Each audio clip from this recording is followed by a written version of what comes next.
Good evening, ladies and gentlemen. Welcome into Hoopsville. It's been a long time since we've said that. Welcome in. Thank you for your patience. We are finally on the air for the 22nd edition, or I should say season, of Hoopsville. I'm Dave McHugh. Welcome into the Hoopsville studios. A little bit redone. Not perfect just yet, but we're getting there. For those of you, we'll get this out of the way now. For those of you who graciously sent us in a bunch of jerseys this offseason, they will be on the wall next show. We had a very long list of things we had to get done. That one just didn't hit like we wanted to. We had hoped to get it there. It didn't work out. My apologies. But to all of you out there who sent those, we really, really appreciate it. But here's the studio. It has been redone more times than I need. We will make light of it several times. We were going to be on the air last week, believe it or not, with a marathon show. We were going to start the season last week with a marathon. And I say that only because at this point, the marathon's not going to happen this year. I apologize. But we were going to hit the air last year with a marathon, go absolutely A through Z from 12 to about 8 o'clock. And while most things were working and getting us back in, two things went awry on us, among other things that went awry on us for months now. That was, so what you don't know is just over here, if you're watching us on video, kind of in front of me, is my office closet. And, well, we had another water leak in this basement, and they mitigate in that, they seem to gravitate to that spot and then into the office, so towards the studio here. And as a result, we found this leak nearly the start of basketball season, and it was soaking in a good section of this office in the entire closet. So that meant we had to do work. So a couple weeks ago, we finally got the work done. Everything was packed out so the carpeting in the entire basement could be replaced. It's the second time we've had to do that, which meant this entire area had to be completely taken down and redone. And just as we were getting all the boxes put back in here, that caused the first problem. We have way too much crap in our house. We have a lot of stuff in this studio to begin with. This microphone alone was a box because they were being so careful with it. Hats off to those who packed us out and packed us back in. They just didn't unpack those boxes. We had to do that. So that was our first problem. When I looked at the studio the Thursday prior, it was there. You could not enter this room. Could not enter it because we had boxes everywhere. So we had to go through all of that. My wife and I did a ton of that.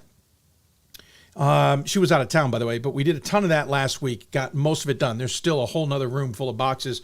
There's still stuff to be put back. We still have some paraphernalia we haven't found that will get dressed up. My point being is that was the first problem. The second one, we had another small water leak that blew out our furnace.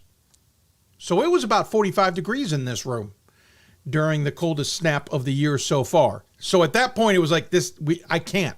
So we pushed to this week. I apologize. That goes on top of a lot of other things that were going on last year. My wife says my audio is off for my viewers. I don't know what that means. It maybe it's out of sync. If it's out of sync, I apologize. I don't know why it would be out of sync, but we can look at it later. Anyway, so if it's out of sync, you can hear me. We're good to go. Yeah, I think it's just out of sync. We'll deal with it. Long story short, though, we had other things going on, and it just backed up. We'll talk about it more in the future, but we're here. We're back on the air. As always, thanks to our friends at DIII-hoops.com, Pat Coleman, Gordon Mann, Ryan Scott. They've been doing yeoman's work on the website and everywhere else. We certainly appreciate that. I'm sorry we haven't been able to get here until today on this February the 3rd. It felt both strange and maybe a little bit okay to have not been on the air for the last few months. But here we are. And wow, what a season it's been already. First off, on the women's side, number one team has been the number one team the entire time. On the men's side, I think we've been through, 5 or 6 number ones? Latest top 25 poll as we talk is out. On the men's side, Wesleyan, the Cardinals still remain number one, the only undefeated team left in Division III men's basketball. Whereas on the women's side, there's 4, all in the top 4. Wesleyan's never been there until last week. Congratulations to them.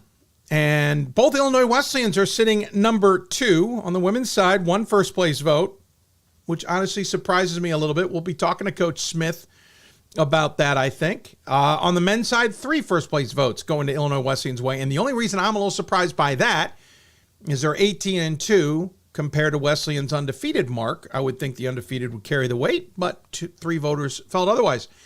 NYU is having a tremendous season on the men's side. Platteville, certainly. Hampton-Sydney's rebounded from a couple of early season losses. Lacrosse and Trine, the preseason number 1 defending national champ, still in the top 10 despite a tumultuous year.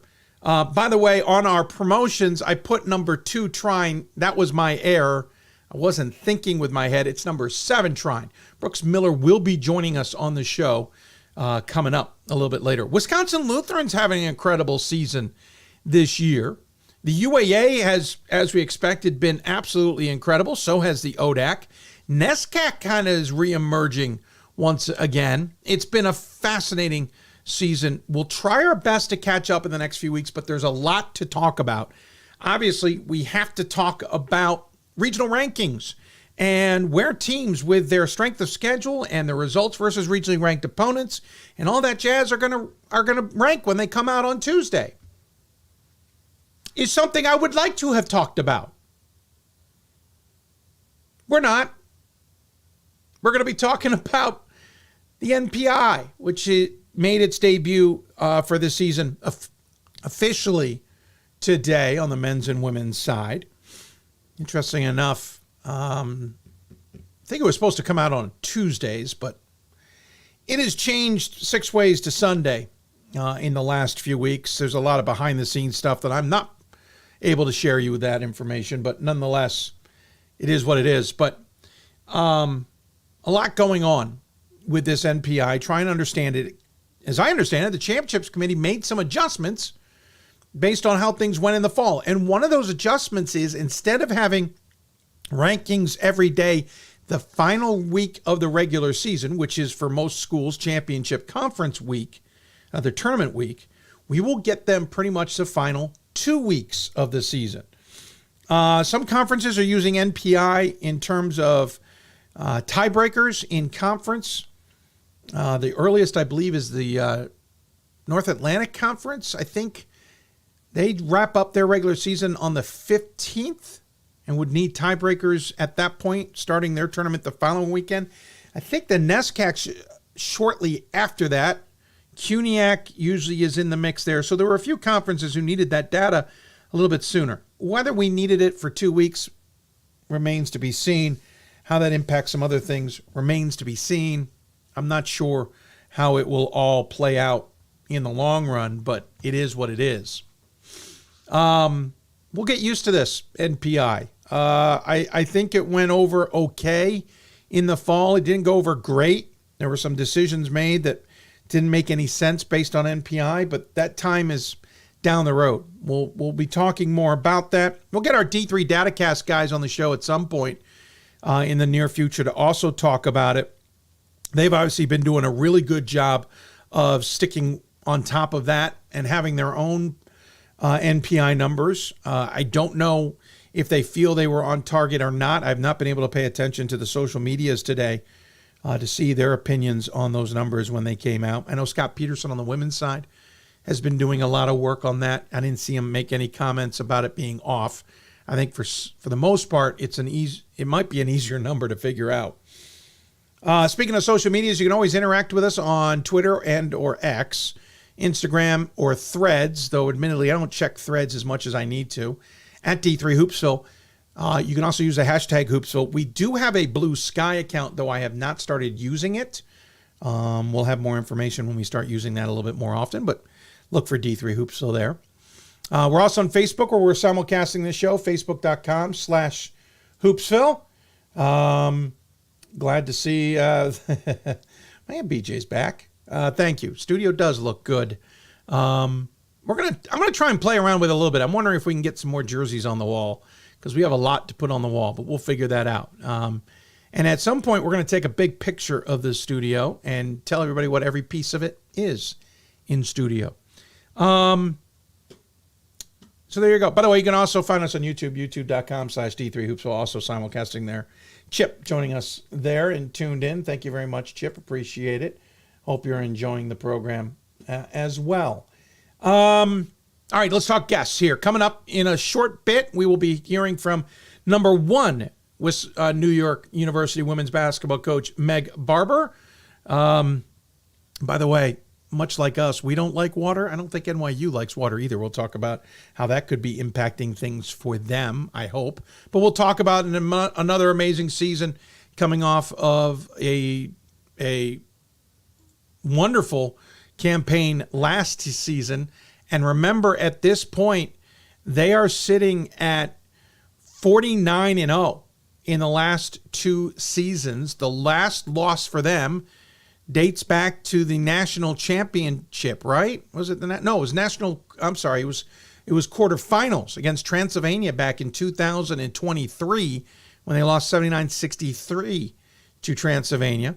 That's the last time NYU lost. So we'll talk to Meg Barber coming up. Then we'll talk to Illinois Wesleyan's head coach, Coach Smith. She'll join us. They're 18-0 this season after a 23-6 campaign and a 16-11 campaign the year before that. We'll talk to her about the season, the CCIW, and who they have gone up against in battle. And then we'll switch to men's basketball. We'll talk to Wesleyan men's basketball, Joe Reilly.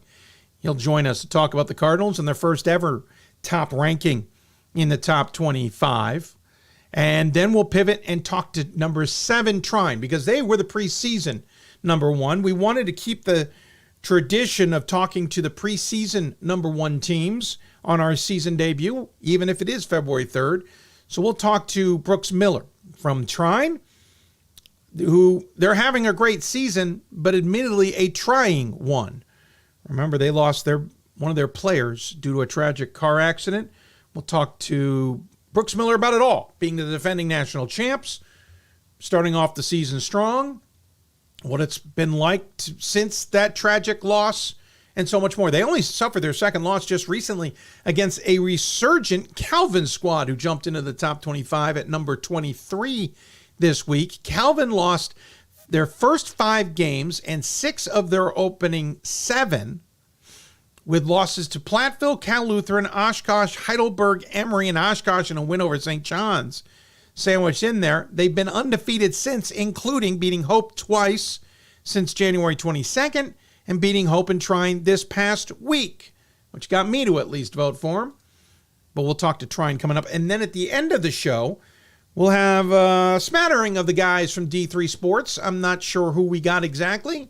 We put out the All Points Bulletin to them. We'll see who joins us at the end of the show to do a little bit of catch-up work. We were hoping to have the committee chairs on the show tonight. It didn't work out for scheduling purposes, partly because I had to move the show. So we will get them on Thursday's show in a pre-recorded segment. So we'll hear from John Lacey, who is the head coach of Baruch men's basketball and the men's committee chair, and Bethany Danley, who used to be an associate athletics director at Washington and Lee, but now she is the Ohio Athletic Conference Commissioner. That job title changed since the last time we talked to her last season, though she's also still in charge of that, I think, what is that, Region 6 region, despite now being in Region 7. We'll talk to them about that. We'll talk about the NPI and the new way RACs do work, or maybe don't do any work. We'll talk to them all about that. We'll talk to them about what they expect in the last month of the regular season. This is the day after Groundhog's Day, and technically we've got about 6+ weeks of basketball left. Thank you, Pat Coleman, for that reference. So we'll be talking to them coming up on Thursday's show, again in a pre-recorded segment with them. So looking forward to that. Should be a good one. Who else we have on Thursday? Don't know. Not really sure who else we will talk with. We will figure it out as we go. A couple of quick programming notes. That Sunday show that we usually call Selection Sunday, it will still air. We're working on some of the details and how we're going to spin it and do all of that work. And our esteemed colleague Pat Coleman will be filling in for me, as I will have to be out of town for work. Bills stack up. One of those things we did learn in this time period when we weren't on the air. And so he'll be filling in for me there. That also means the Monday bracket show will not take place. We're going to move that to Tuesday afternoon to do a show in reaction because I will be traveling back on Monday. And as I have gotten older, I've decided to lower the stress levels a little bit. It is still me and myself. I'm going to slowly but surely bring some of the family in on this beast of a show, though the wife certainly helped clean up this joint, though she's a little frustrated. I did more than she was expecting. She's listening. That's why I'm saying it. But we'll see. Anyway, that's what we got. That's my diatribe to get out of the gates. We weren't going to be able to make the start of the season due to the water leak. That snowballed. There were other reasons that kept me from wanting to push. A loss of some income forced me to focus on finding that income back. And to those who let me go, I haven't really made it up. So thanks for your heads up on that. Not really easy to make up that money necessarily to those of you who let me go. And speaking of that, I know a lot of people asked in the off season, some found a way to do it. We do have ways you can give back to the show. Maybe at the end of the show, I'll go in more depth. I had a bunch of things we're going to put in place to do things differently with the show, but now that we're into the final month of the season, a lot of that is not worth it because it's only going to happen once or twice. We're going to go more into that going into the future, but there are some other ways you can give. We will be officially launching that, hopefully between shows here before Thursday's show, and we'll go from there. Quick note too, we were also going to move all of our shows to afternoon shows, but because of this push and some other reasons, we're going to stick with our 7 o'clock time slot, except for a couple of Thursdays coming up where I do have a gig in the evening, so we'll do afternoon shows there. But for the most part, Mondays and Thursdays, 7 o'clock Eastern, will be your home for Hoopsville. And with that, we'll take a break. When we come back, Meg Barber will join us to talk everything NYU Violets women's basketball. The preseason #1, defending national champ and current #1 program joins us on the show. Coming up, you're listening to Hoopsville, presented by D3Hoops.com. Back with more after this. We've got more schools than Division I, more fans than Division II, and more upsets than March Madness. There's nearly 850 programs with over 11,000 games leading to 2 national championships. And we've been covering it all for over 2 decades. From Eastern to Occidental, from Puget Sound to Piedmont, from Southwestern to the University of New England, and from Hope to Calvin. Nobody covers Division III basketball like we do. We're D3Hoops.com at www.D3Hoops.com. I used to never really talk. Ever. I was afraid if I said something wrong, everyone would laugh at me.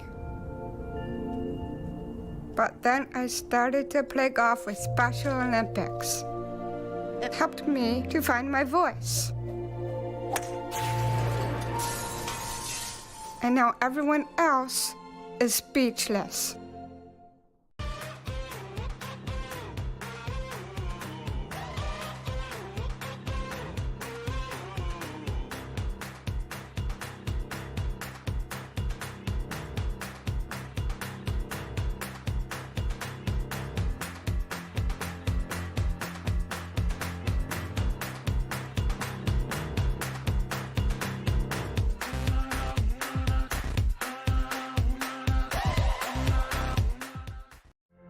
Football has taught me a lot throughout my life.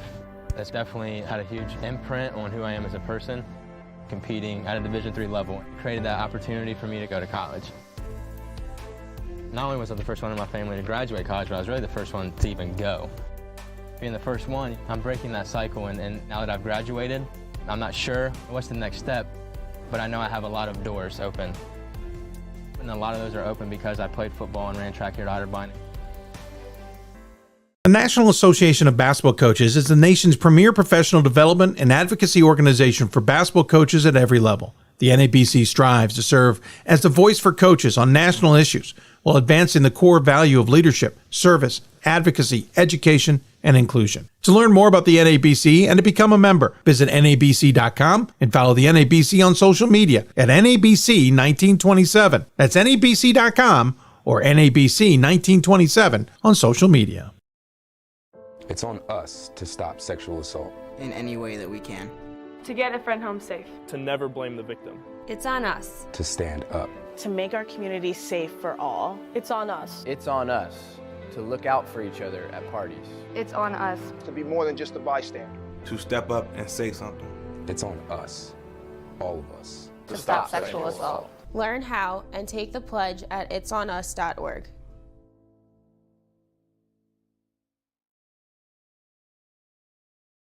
If I lose, I'll respond with respect. If I win, I'll back it up with humility. If I fail, I'll rise up with honor. It's tough for us to put it all on the line. Don't undo my hard work with poor sportsmanship. Respect. It's the name of the game. Coach of the Year, Administrator of the Year, All-America Team, Wade Trophy. The WBCA doesn't just honor coaches, but players, administrators, and much more. The WBCA strives to honor those who have contributed to the advancement of women's basketball. Celebrate the present, honor the past, look to the future.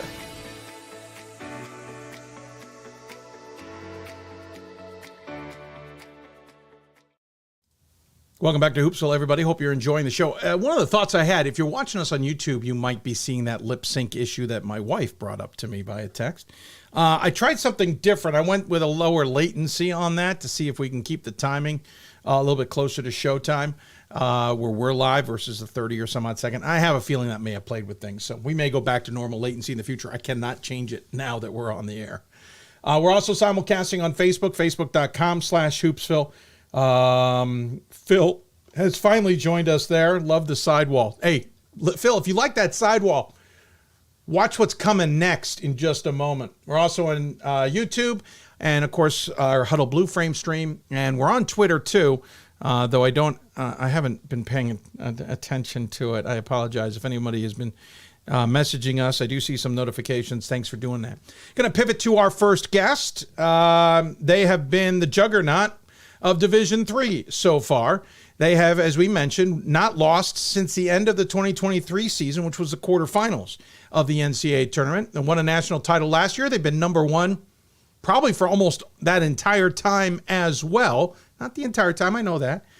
They look unbeatable. There are three other unbeatens in the nation, Illinois Wesleyan, Scranton, and Bowdoin, but I'm not sure who can be on par with the Violets of NYU right now as they continue to look oh so darn good. So joining us now on the Hoopsville Hotline is the head coach of the NYU Violets. It's Meg Barber, who is safely back from the Chicago WashU trip. Coach, good to see you. Thanks for joining us. Thanks for having me, Dave. Pleasure to be here. Hey, first and foremost, let's just point out, you're not only number one in all the land, and the latest poll hasn't come out, but that's not changing. You're also the defending national champs. You've been the preseason number one since about early last season. The target has been ginormous on your backs. I'm curious as time goes along, apropos of having just been at WashU, where they went through this a number of years ago. What's it like to be in that situation knowing everyone knows who you are? You're not surprising anyone. Ironically, I was on the other side of that WashU run. So that's true. I was at NYU for that trifecta of national championships that they had. But, it a little bit kind of feels surreal at times, I think, just where our program is, especially kind of all the things we've been through with building our facility and just getting things kind of up and running with NYU athletics. So, it feels very fortunate, to be in the position we're in. We're a very experienced team, and I consistently point to the fact that we have tremendous leaderships and we're very player-led that sort of balances, I think, those pressures out. And, they lead from the front, and I have a really great seat on the sidelines, on game day. But everybody's got a target on you. I mean, it's not just UAA, it's everybody else that you played. And you haven't shied away this season. Teams that have perennially been strong, though maybe some have backslid a little bit. MIT, Babson, Merchant Marine, last I checked, was having a decent year. They're 18-1. The one loss to you in a game you beat them by 30. Tufts, you beat them 97-50. These are, and again, getting into UAA play, there are very good teams there. These aren't close games. I think that's what's jumping out at me, Meg, is that you guys are dominating these games, maybe more so than last year. Yeah, there's a lot of people, have asked about this year, last year, and there's, I would say that the target on our back was new last year. It was kind of the first time we'd really been in that position. This year it does feel a lot different. We knew what we were returning. We knew the type of team that we had, and we had kind of at least been to that point last year. So I think it definitely feels different, but the two teams also feel incredibly different.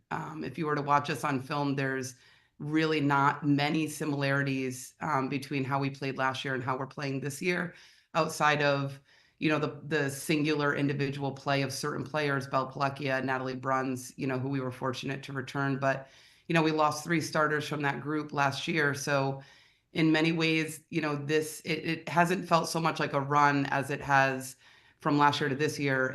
This season really kind of feels like its own singular run. And the momentum we're on is, very much just about this team this year. We should point out there's only 3 teams with below 500 records in the opponents that you faced, and maybe 2 more that are at 500. You've played a lot of big teams, but you point out something interesting. The target on your back was kind of new. You were feeding off of falling short last year in that quarterfinal to Transylvania. We all know you had the Pioneers in your sights. That's who you wanted. You wanted that national title. You felt like it was unfinished business. What's the motivation this year? Because that's done. You got the title. You went undefeated. You knocked off Transylvania. You did it all last year. So what's the motivation for this year now going into where you are now in February? You bring up a great point. I love an underdog mentality. And I think, to your point, there just been so many teams coming at us, and giving us their best shot, that in a lot of ways, I just think this team is preparing the right way. There's not a single opponent that they overlook. The assistant coaches do a tremendous job scouting and preparing for each game. And like you said, we played 3 NESCAC teams in the non-conference. I think Merchant Marine is a tremendous team this season, and obviously UAA play, and the way the league is going this year, you really, Case knocked off WashU, and Brandeis has made a run. So, across the board, the UAA is tremendously strong, and you really can't take anybody for granted. And I think that's really, it's not looking ahead to a motivation for any type of national championship. It's just more, trying to grow and get better as a team for each game, so we're in a great position should that opportunity arise. This is the tricky part of the schedule, though, right? Because, all right, you got the first half of the UAA schedule under your belts, but this is that always dangerous back-to-back weekend. You just played at WashU in Chicago. Now they come to your place. So there's fresh awareness. There's fresh maybe wounds that some are licking. You got a Chicago team who's lost 4 straight. WashU had won 3 in a row before you guys knocked them off 80-46. I mean, anyway, we'll talk more about that in a moment.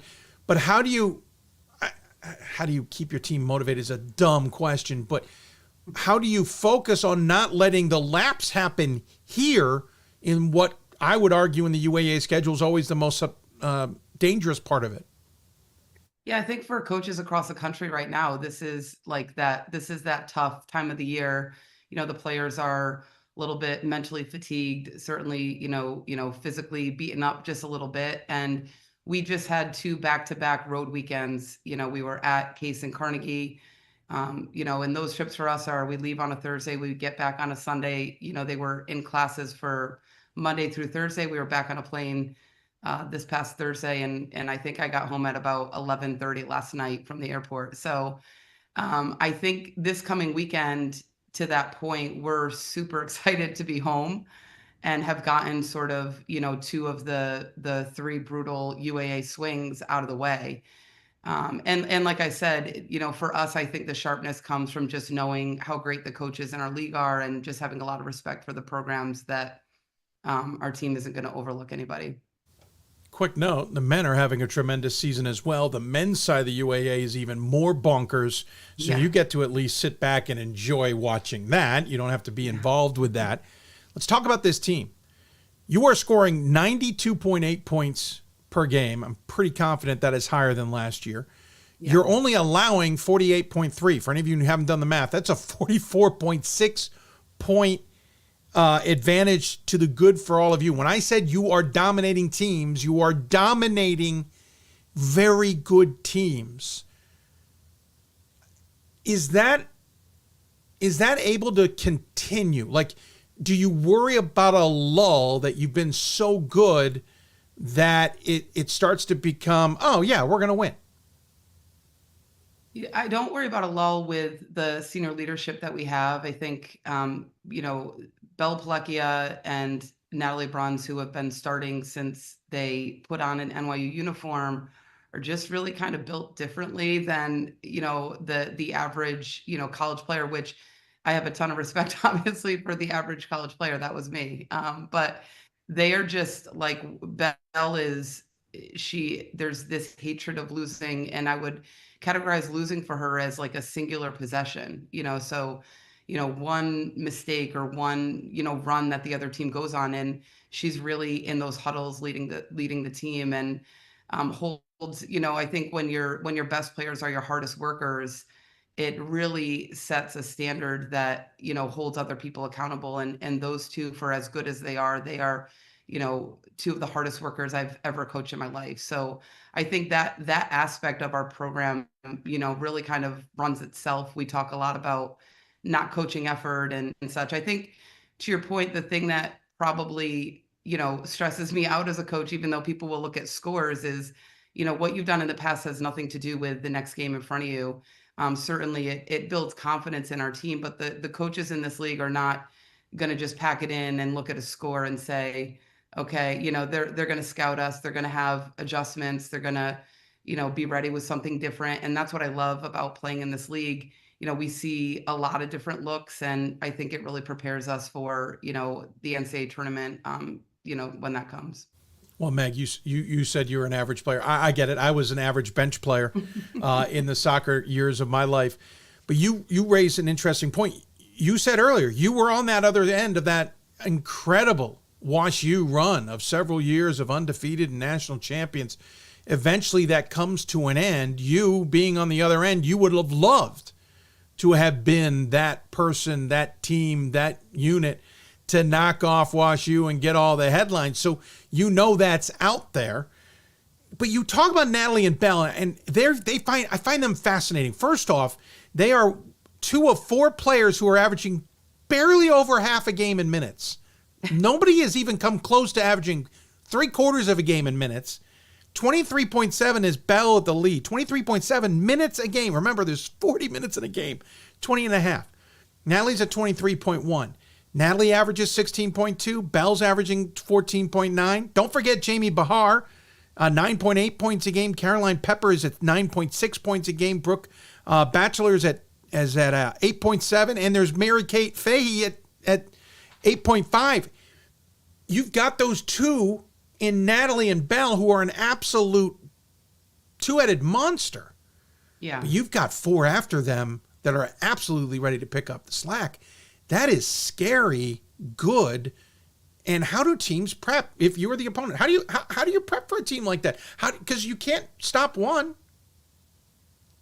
I'd rather be on my side of it. Yeah, I realize. That's why I asked. But I've heard a coach describe it as sort of whack-a-mole. You try to like hope you hit the right one. And I think that's what's made our team the last 2 years, just in the position that we're in, is due to the fact that we have really balanced scoring. We don't rely, any one of them could go out for 30, but if someone's really keying in on one or two of them, the others certainly have the capability to step up. So, and Brooke Batchelor is a relative unknown, She was hurt after 3 games last season.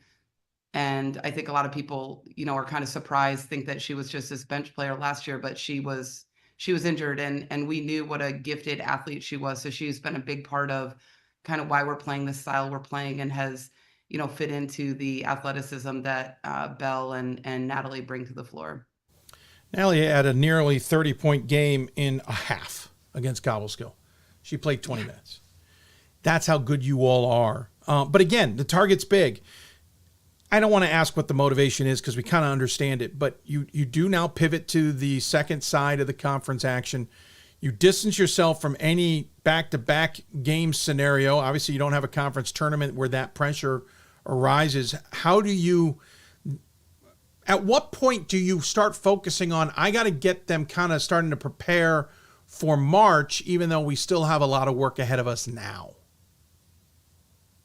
Yeah, again, I think the UAA is just too tough a league to be, the preparedness alone of playing in the league is enough for my peace of mind to know that we will be ready come March. Fair. I think, so that's, again, like you mentioned, anybody playing on the road in Chicago, on the road at Wash, and turning back around and playing Chicago at home and Wash at home in 4 games is just wild. So, that alone is enough to just stay locked in on, the next game. And Emory and Rochester at Rochester is the following weekend. And Carnegie Mellon is having a great season. We get them again at home. So each weekend, there are going to be tests. And, I think it's just about our roster continuing to push each other. We have an incredible second unit, like you mentioned. We have great bench play.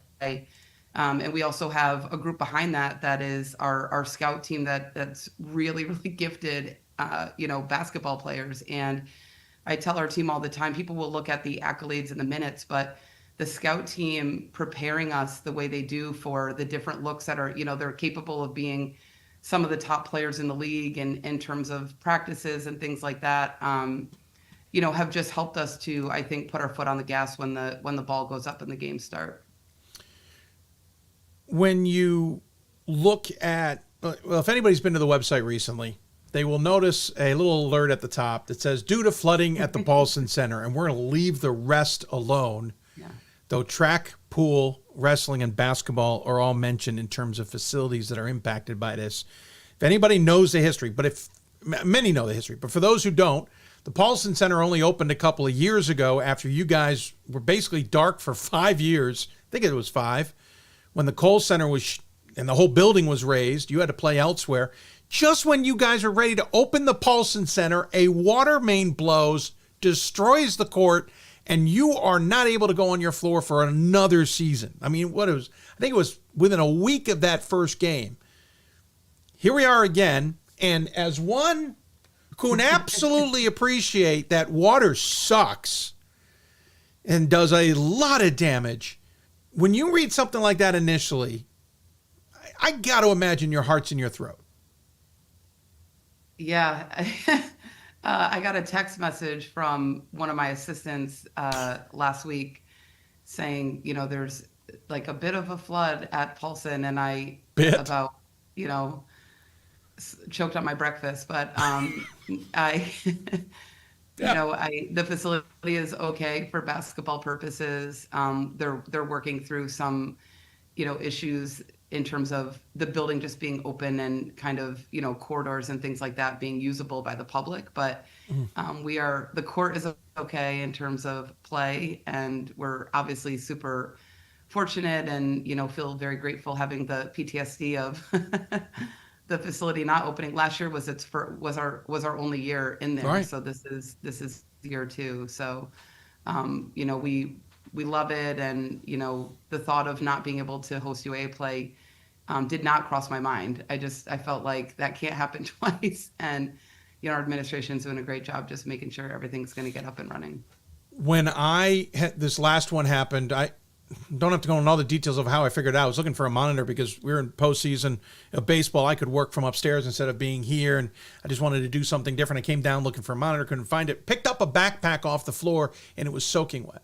And I realized, if it's only soaking wet, if it's picking up water, Oh, God. I just went upstairs to work. I went, forget it. My wife came home later and said, FYI, you might want to go downstairs. I have decided to not look. That's how my PTSD kicked in. Yeah. I get it. Being home's important. I think you all knew that the previous few years when you're bouncing around practice facilities and game facilities and to some degree not able to control any of the schedule, not able to host to some degree because the schools you want to are like, we're using our facility. Sorry. Yeah.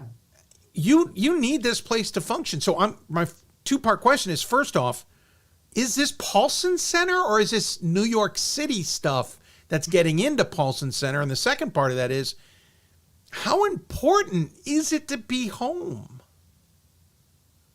Yeah, this is, I think, I don't know, you know this having had a flood, like these things are kind of freak things that sometimes pop up. It's a massive, we're not talking about a 1-story building, it's a 27-story full city block in New York City. So there are, just a plethora of pipes and things that I guess can happen. And luckily they caught this one really early. And, but, I think the hosting part, the early rounds and should you be in a good position in terms of those matchups, I think it's about being home and sometimes the academic load and the players not missing class and all those things, really, really matter. And I think the other part is you feel like you've earned it and you kind of want to be able to be there in front of your fans and family and just sleep in your own bed. And, when you've put the work into to host, to not have that happen is a really tough pill to swallow. So, you do all you can and the cards fall as they will, I guess. Well, the women have the rights opening weekend this year. Sorry, men, you're going to go on the road if you're in a position to host. So you at least get that versus last year when you went to the sales. Obviously, you came back the next weekend, hosted on your way to the Final Four. So it looks great. Obviously, you're playing well. I'd love to talk an hour about this team because I find it so fascinating. But you guys also speak a lot on the floor. So go watch a game of NYU's. You'll understand exactly what this team is. And by the way, I know we joked about not having a voice sometimes and yelling out to your players. I think some point, just sit back and go autopilot. I think this team might have it. I'm just a guess. Try it sometime. I probably could with this group. That would probably be okay. Honestly, let me know when you're doing it. I'm definitely tuning in. Hey, Meg, appreciate the time. Quite a bit, and they don't hear me, so. Yeah, true. I appreciate the time, and especially the flexibility you were able to give us. As always, you know the tradition on this show. We give the guests the final word. Any final thoughts you want to share with those who may be tuned in? Well, Dave, we missed you and the show. Thanks. So you said it's your 22nd season, right? Yeah. So it's just what you've given back to Division III women's basketball, men's basketball. It's we've really missed it. So glad you're back, and thank you for having me on. And I know you communicated with Jeff Bernstein, our SID, via email also. So I just want to use my time to shout out, all the behind the scenes people that, certainly my assistant coaches who our program would be nowhere near the program it is without them. And, our administration and the Jeff Bernsteins, the SIDs, the athletic trainers, the people that are just putting in massive hours at this time of year with all the different, sports going on. And, their attention to our women's team is why we're in the position we're in. So I just want to thank them. Well said. And I agree. They're the yeomans of a lot while everybody else gets the attention. Congratulations again. My best to the team. My best to you. Enjoy the home cooking this weekend, and we'll look forward to catching up with you down the road. Appreciate it. Thanks for having me, Dave. Meg Barber joining us on the Hoopsville Hotline. The team is absolutely clicking. I clicked on the wrong link. Phil, you get to see the other side of the studio. I'll try and go back to our other cam. There we go. Meg Barber and that team is clicking along again. They've got that turnaround. So WashU and Chicago is this week. Once again, they'll go into the second half of the conference schedule. Remember, UAA is the only conference now in the entire NCAA that doesn't have a conference tournament. They'll wrap it up with the automatic bid, which NYU's basically got sewn up at this point. Coach is on. I wanted her to hear me say that. We will catch up with them, I'm sure, when we get to March. We'll take another break. When we come back, we'll talk to the number 2 team in the women's top 25. It's the Titans of Illinois Wesleyan. Coach Smith joins us coming up. You're watching Hoopsville, presented by D3Hoops.com. For the love of the game. But for those of us who are Division III student athletes, it's more than that, a lot more. Sure, the game is important, but as we work so hard to build both mind and body, it's more about team. That is why NCAA Division III teamed up with Special Olympics, and in giving the gift of sport to those for whom it seemed an impossible dream, we are working to make this a better world. Help us keep that dream alive. You can make a difference. We are the coaches of women's basketball. We are leaders and teachers, dreamers and winners. We are professionals who conduct ourselves ethically and with integrity. We place the education, safety, and well-being of the athletes we coach above all else and teach them the fundamental values they need to succeed in life. We are coaches united for the good of our game and those who play it. We are the WBCA.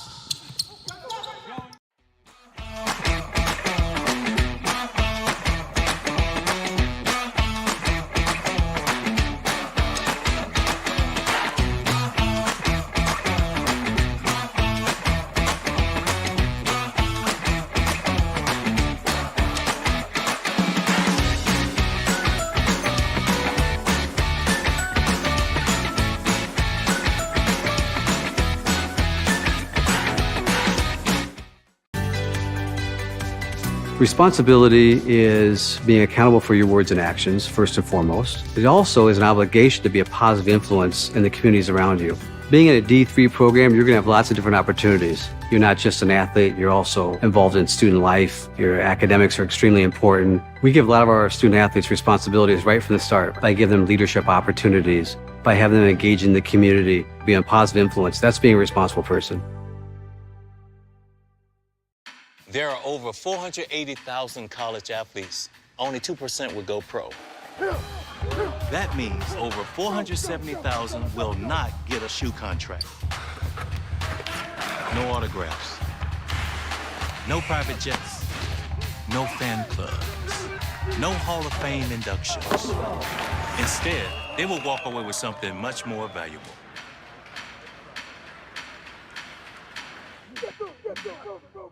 We've got more schools than Division I, more fans than Division II, more upsets than March Madness. There's nearly 850 programs with over 11,000 games leading to 2 national championships. And we've been covering it all for over 2 decades. From Eastern to Occidental, from Puget Sound to Piedmont, from Southwestern to the University of New England, and from Hope to Calvin. Nobody covers Division III basketball like we do. We're D3Hoops.com at www.D3Hoops.com. I did receive a non-athletic scholarship upon entering school.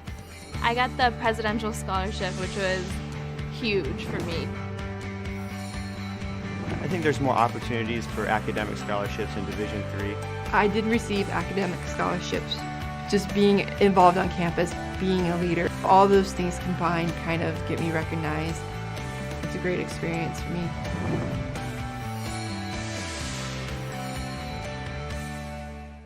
The National Association of Basketball Coaches is the nation's premier professional development and advocacy organization for basketball coaches at every level. The NABC strives to serve as the voice for coaches on national issues while advancing the core value of leadership, service, advocacy, education, and inclusion. To learn more about the NABC and to become a member, visit NABC.com and follow the NABC on social media at NABC1927. That's NABC.com or NABC1927 on social media. Welcome back to Hoopsville, everybody. I'm your host, Dave McHugh, coming to you from the Hoopsville studios. If you got questions for us, there's information on the bottom of your screen. But if you happen to just be listening, you can email us, hoopsville@d3sports.com. You can find us on social medias pretty much at D3Hoopsville, or use the hashtag Hoopsville. Also, Facebook, where we're simulcasting the show, facebook.com/Hoopsville, and YouTube, youtube.com/D3Hoopsville. You can also find us on the Team One Sports app on your Android TV, Amazon Fire, Apple TV, or Roku apps. We're streaming there as well on your big screen, which means the studio looks really cool, and I apologize. You'd argue we've got a face for radio, but, you know, we're on TV. 22nd season as we are rolling along. Thanks on our season debut. It feels like November 3rd to me in my head, but we know it's February 3rd. And pivoting, still talking women's basketball, the number 2 team in the latest top 25 are the Titans of Illinois Wesleyan. Now, the latest Week 9 poll has not come out, but there's not going to be a change there. They are undefeated at 19-0 this season. They are 10-0 in conference play. They've beaten the likes of Calvin and Hope, Whitewater, DePaul, Wash U, just in non-conference play, including Trinity, Texas, and East Texas Baptist on a trip down to San Antonio. To say Maya Smith's team is rolling along might be an understatement. They might be getting more attention if it wasn't for Meg Barber, our previous guest, and her Violets of NYU. Joining us on the Hoopsville Hotline to talk about it and to see just how crazy I might be in all this, it is Maya Smith, the head coach of the said Titans. Coach, welcome to the show. Thanks for taking the time.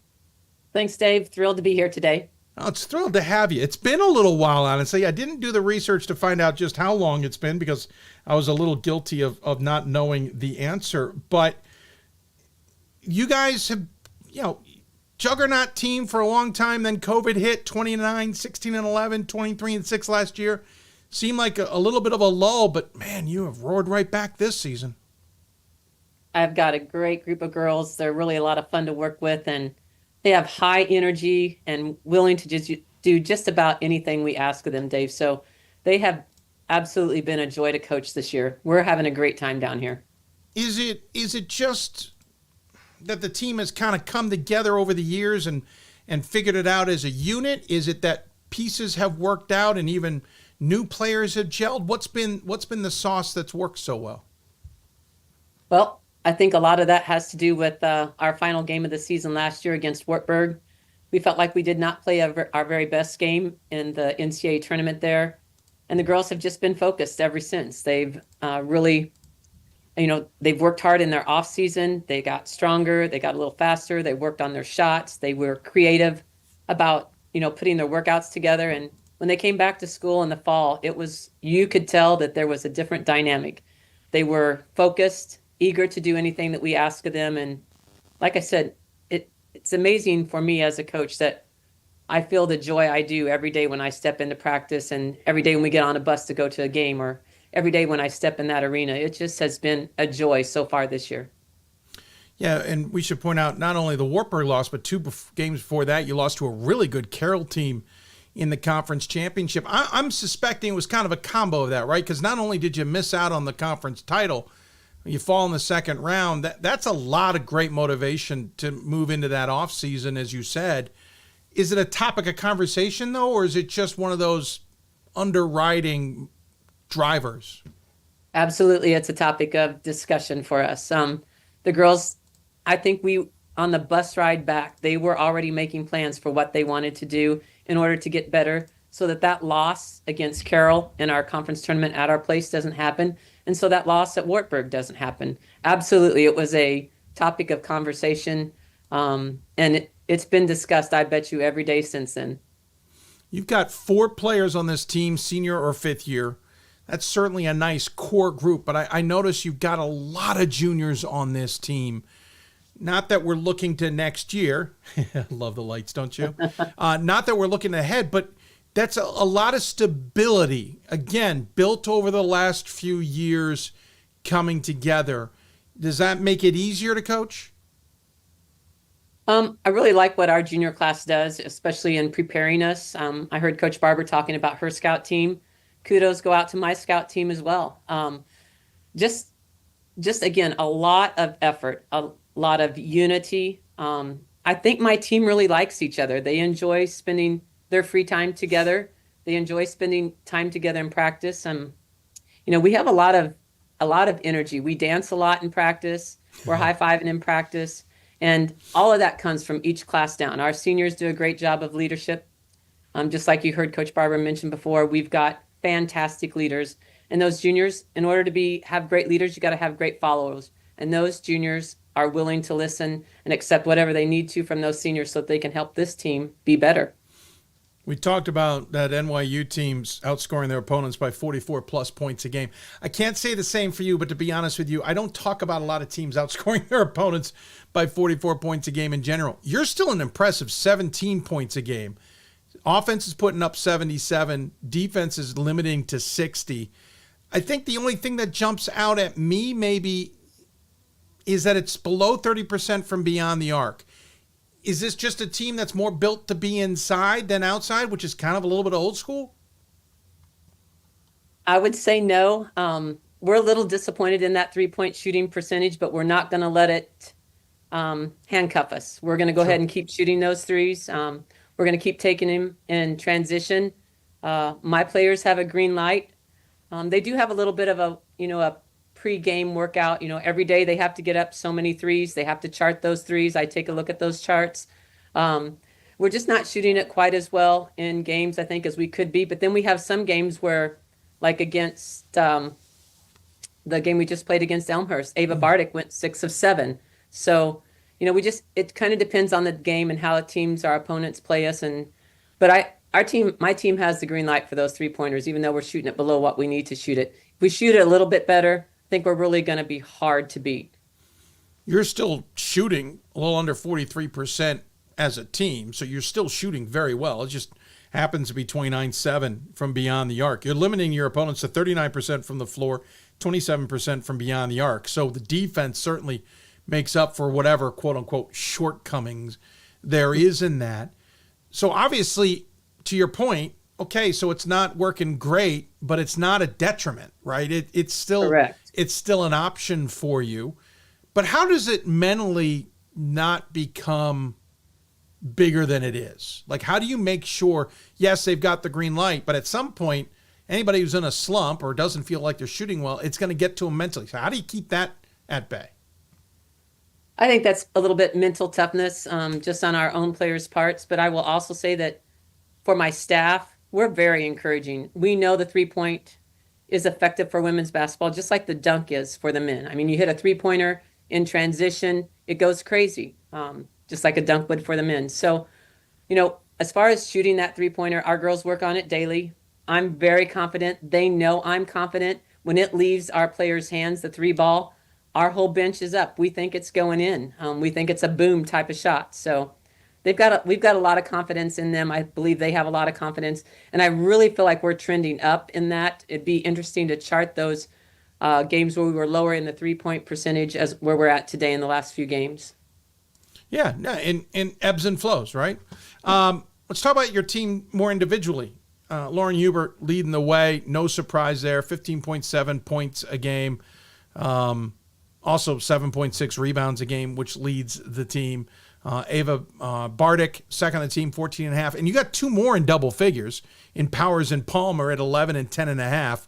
And still contributions from Knutson and White.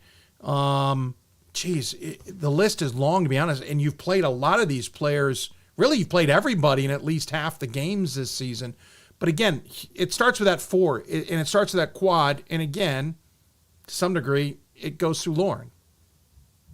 Sorry about the light there, Dave. It's it all does. good. I get it. And I can guarantee you that if you take a look at our minutes played, points scored per minutes, and Lauren would be up leading the country, I'm pretty sure. The same way with Ava. We're not playing them a whole lot of minutes. Some of our games have been larger margins of victory, and we're making sure we protect our girls from injury. We think that's really important. So there are some games where, I think our highest average might be 24 or 28 minutes. I haven't looked lately, but certainly Lauren is one of the most athletic basketball players I've ever coached. And, she's a 5'9" undersized post player. We play her at the power forward, and yet she's our leading rebounder, leading scorer. She can do a little bit of everything for us. She can play up front on our press. And if you knew Lauren, she's one of the sweetest girls you'd ever meet, Dave. They're the most dangerous ones. I find when you know the one comes in, they got a chip on their shoulder, they look dangerous, you know they're dangerous. You kind of get ready, and sometimes maybe they're not as dangerous as you expect. It's the sweet ones who come in and then drop a hammer on you, and you sit there wondering and second guessing some things in your life. She's got obviously the biggest target. The rest obviously complement her, but how does the team, especially off the bench, ebb and flow with the game based on those defenses that are obviously targeting Lauren and others? Yeah, there hasn't been a game that Lauren hasn't been double teamed or triple teamed. And there was even a game where I think she absorbed 4 players in contact and still got the finish. Our bench is well aware, and our team is very adamant about playing team ball, next man up type of, I guess you'd say, mentality. And we work a lot on feeding Lauren coming off the dribble drive, making a dish, finding windows, splattering the ball, splashing the ball around. So, we can play off Lauren can play off us. Well, it's working, obviously. Rest of the season, looking ahead, you've got 6 games left to go. I can't believe I'm saying that. And it's even. 3 at home, 3 on the road. You'll play Carroll on North Park and Milliken at home. You'll play Carthage on the road, then finish with the last 2 at North Central and Augustana. I know there's a lot of importance. There's importance of locking up the regular season title so you can be at home for the conference tournament and obviously try and best position yourself for the NCAA. Is it important to go undefeated in this conference schedule, to finish the regular season undefeated? I think that's our goal. How important it is, I'm not really sure about that. I think it's very important to those seniors. They want to make a statement. But this group has really taken the approach of next game up. We're one game mentality, one game at a time. And I've not, so far this season, after 19 games, they have not looked past any team. They've been really dialed into the scout. My assistants are doing a phenomenal job of getting us prepared for what we need to be ready for in games. And I think the girls know that they cannot look past, again, Coach Barber, our conversations are very similar. And by the way, Dave, her hair looked really good. She looked like she just stepped out of the salon. You did, didn't it? Yeah, it looked really great. Moving on. Again, I just think our girls are really focused in on what they need to do for that next game. And I feel very blessed that that's how they approach games. But just to watch them do that, you can literally see it in their approach to each game and each practice. So it's not just something mental. It's definitely a physical situation. Well, next game up is Carroll at your place. They're 1 game behind you in conference play. You've beat them actually back in early December, so it's been a while since you've seen them. It was by 9. They're 14-5. Obviously, they're the ones that kept you from getting a conference title last year in terms of the tournament. What do you expect from the Pioneers? How are you all preparing? What do you expect to see from Carroll, who may be a little bit different since December 7th? They are different, Dave. Different starting lineups for sure. So again, we're taking a lot of look at film and really prepping for that. I think what we'll see is basically a similar offense, possibly a similar defense. I think they're going to, get up and pressure us, pressure the ball very aggressively. I think they're going to try to double team Lauren. I think we'll have some open looks from the 3-point line to be able to shoot the ball a little bit from there.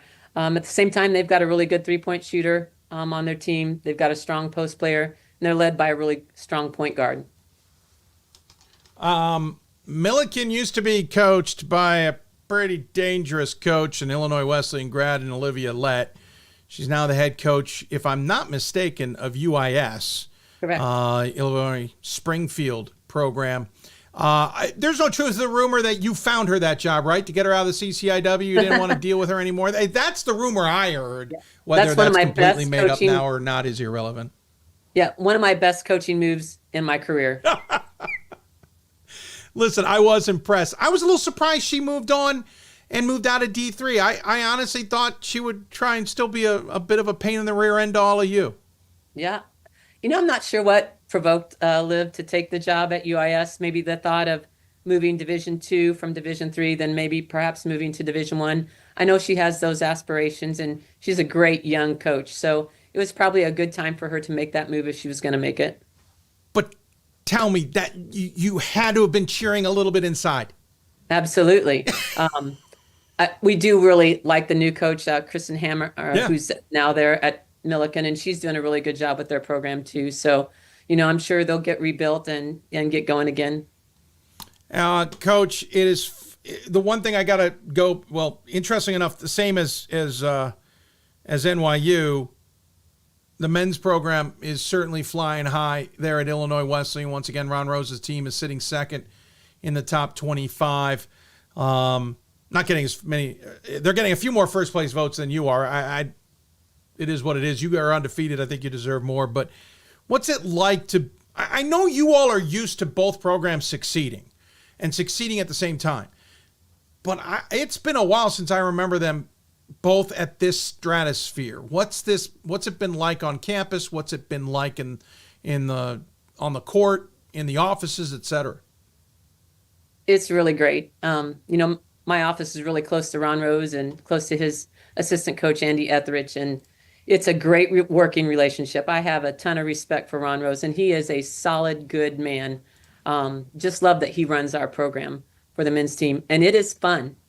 We are excited about every doubleheader game that we have here at home.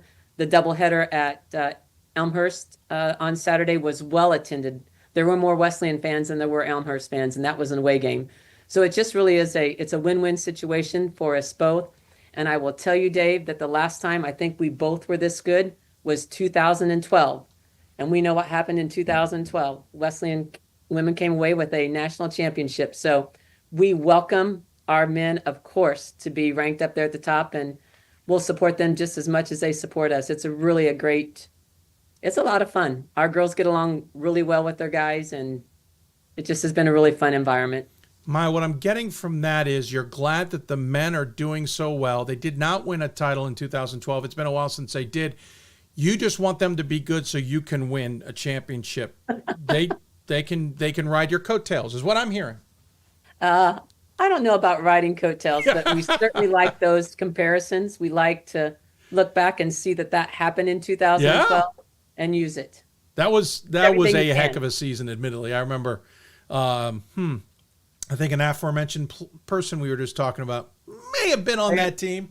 Yep, player of the year. Yeah, Olivia was certainly part of that juggernaut.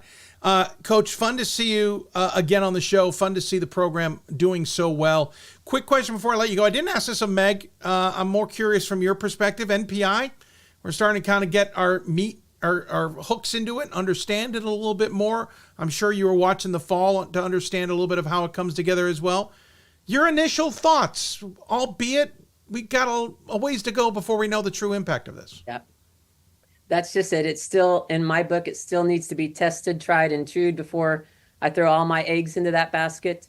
I do think it's probably going to help us a little bit in terms of taking out a personal component. But at the same time, I think a personal component can also be good. So, we're looking everything statistically right now. And I think basketball is more than just statistics. Yeah. So that would be my take on the MPI.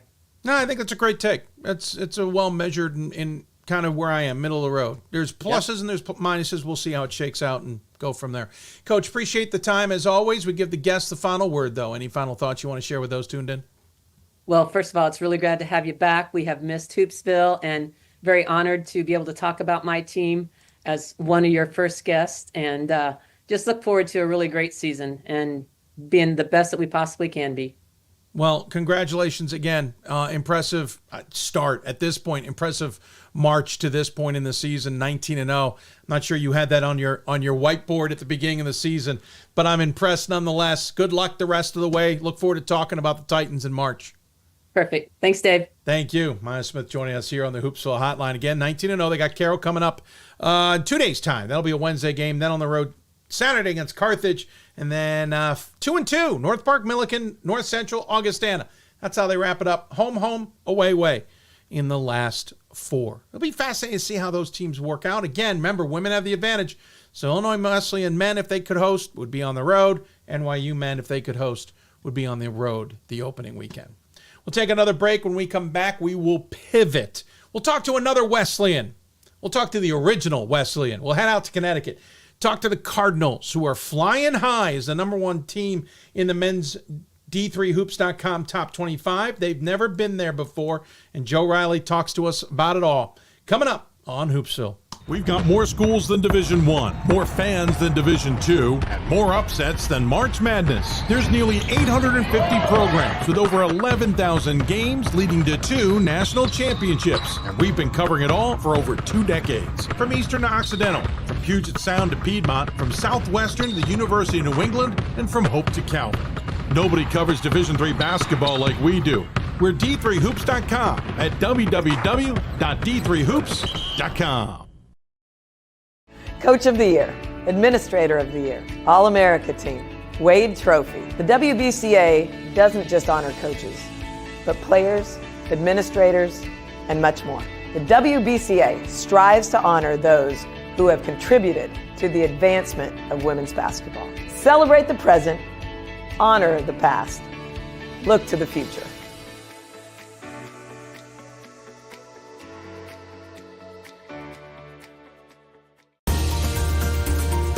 I believe sportsmanship is a mutual admiration and respect for your fellow competitors.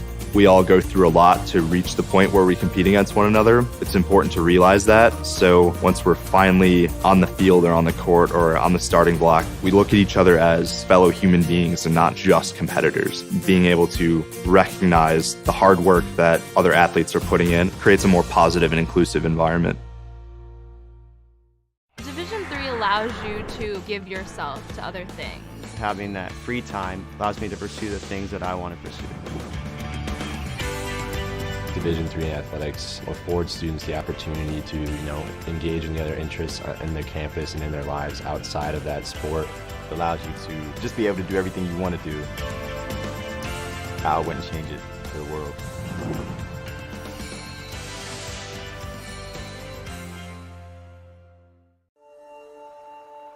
We are calling you, all of you.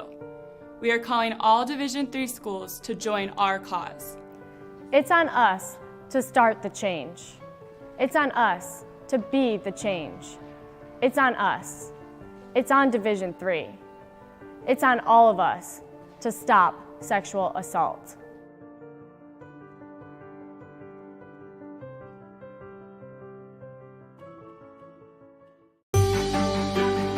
Comprehensive learning is being able to adapt to experiences and apply the things that I learned. Being an athlete and juggling academics helped me grow as a person, and things that I've learned, I was able to apply it in another field, putting them into everyday life. Developing comprehensive learning helped me prioritize certain things to make sure I get to where I want to be.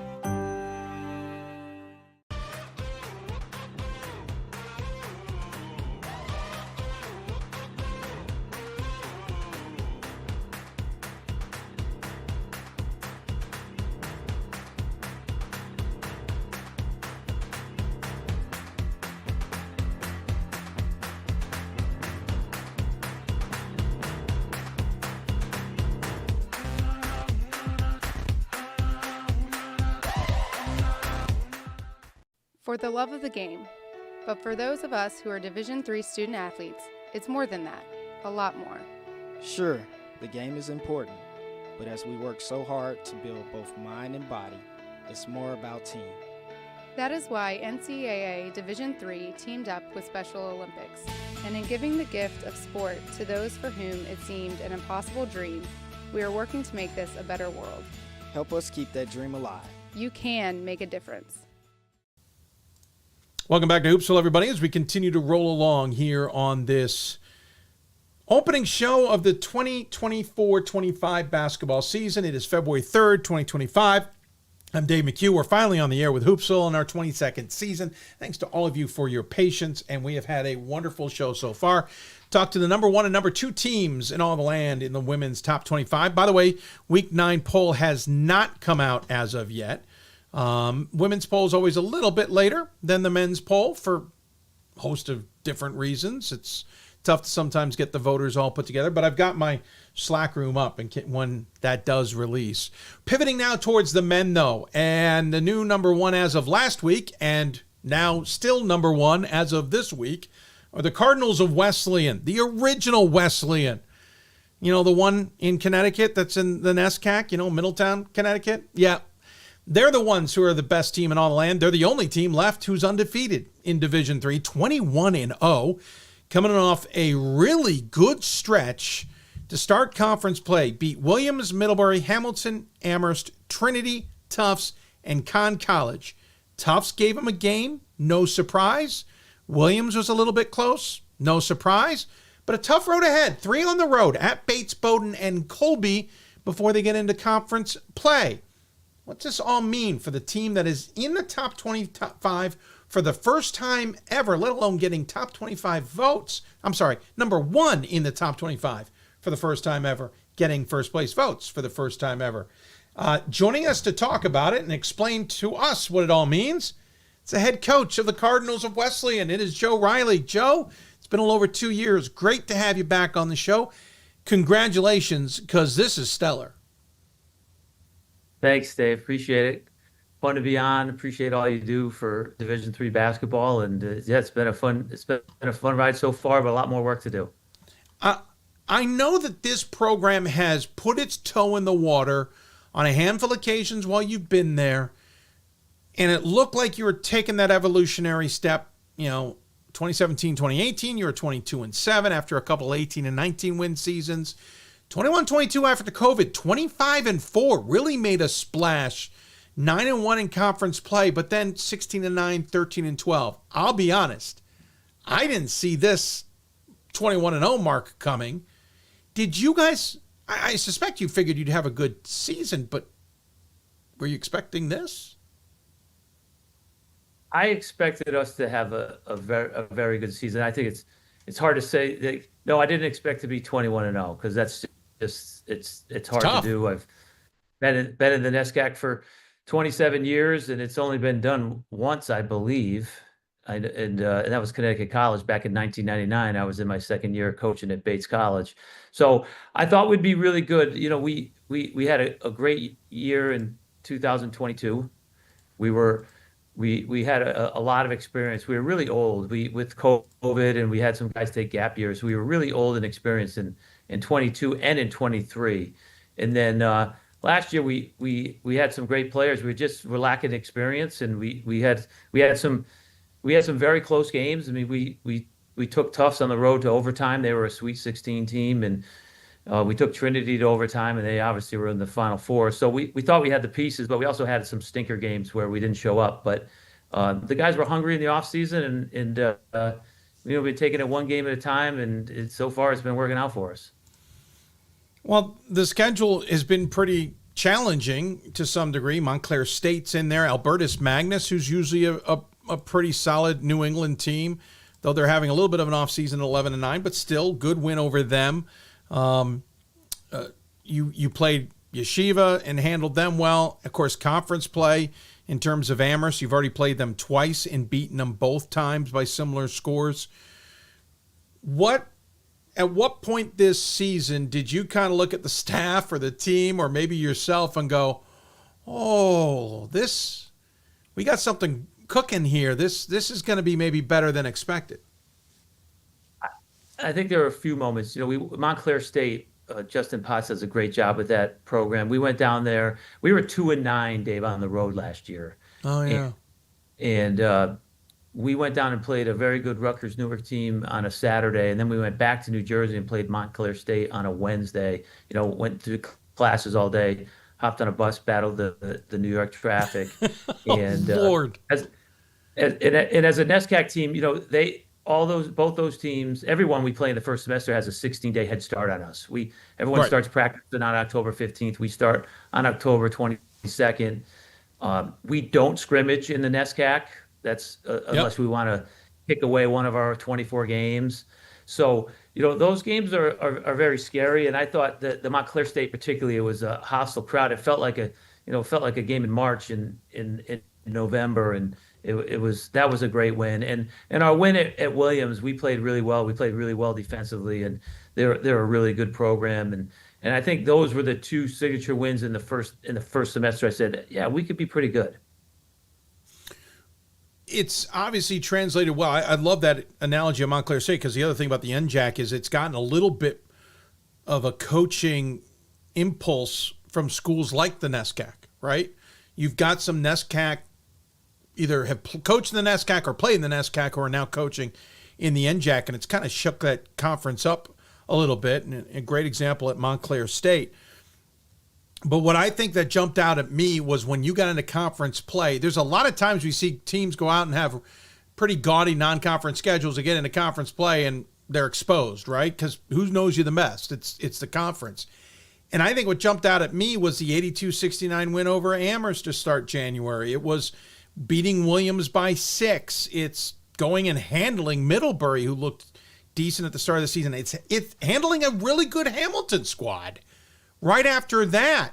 And not letting down when you see Amherst and Williams again. The guys have got to be having so much confidence at this point that it's almost feeding itself.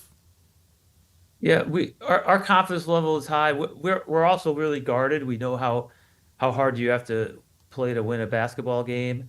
So, I said it before. We've really just been taking one practice at a time and one game at a time. And we do have a lot of depth this year, and I think we can win in a lot of different ways. And one big drastic change from last year is I think we relied on a few guys just too much, and we just have more balance this year.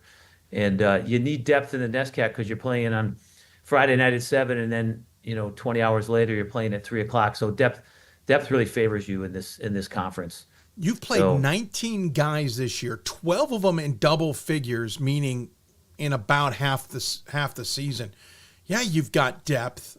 You've stuck with a core 4 for the most part in starting, and Shane Reagan, Nicky Johnson, Ben Little, and Fritz Hauser. But, of course, Jackson Cormier's making a difference. Sam Pullman's making a difference.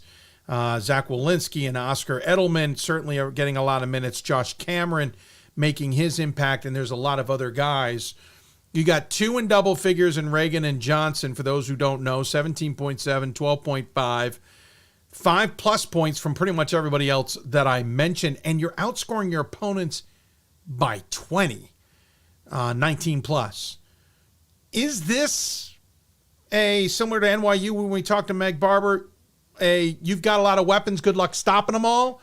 Or is this we've got 1 or 2 really good guys, but the others know how to complement very nicely?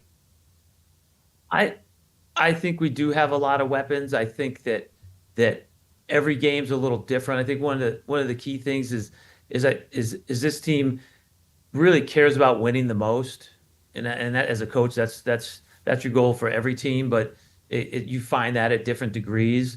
So a lot of guys are sacrificing their individual stats for just doing whatever it takes for us to win, and that's super gratifying as a coach. So I think a lot of guys could do more, maybe go for it more in the scoring column, but they're just playing the role that they feel like that we need them to play to put us in the best position to win.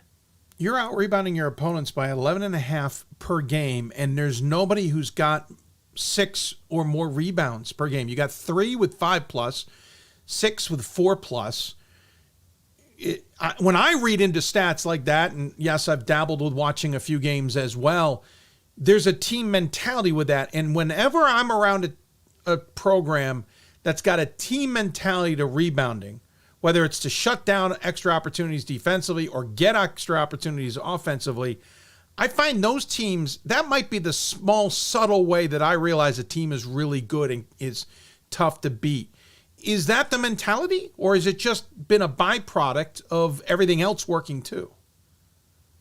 I do think that's the one. I want guys to be super selfish with assists and rebounds, so they're going for theirs on that. I think that's they have the right to do that.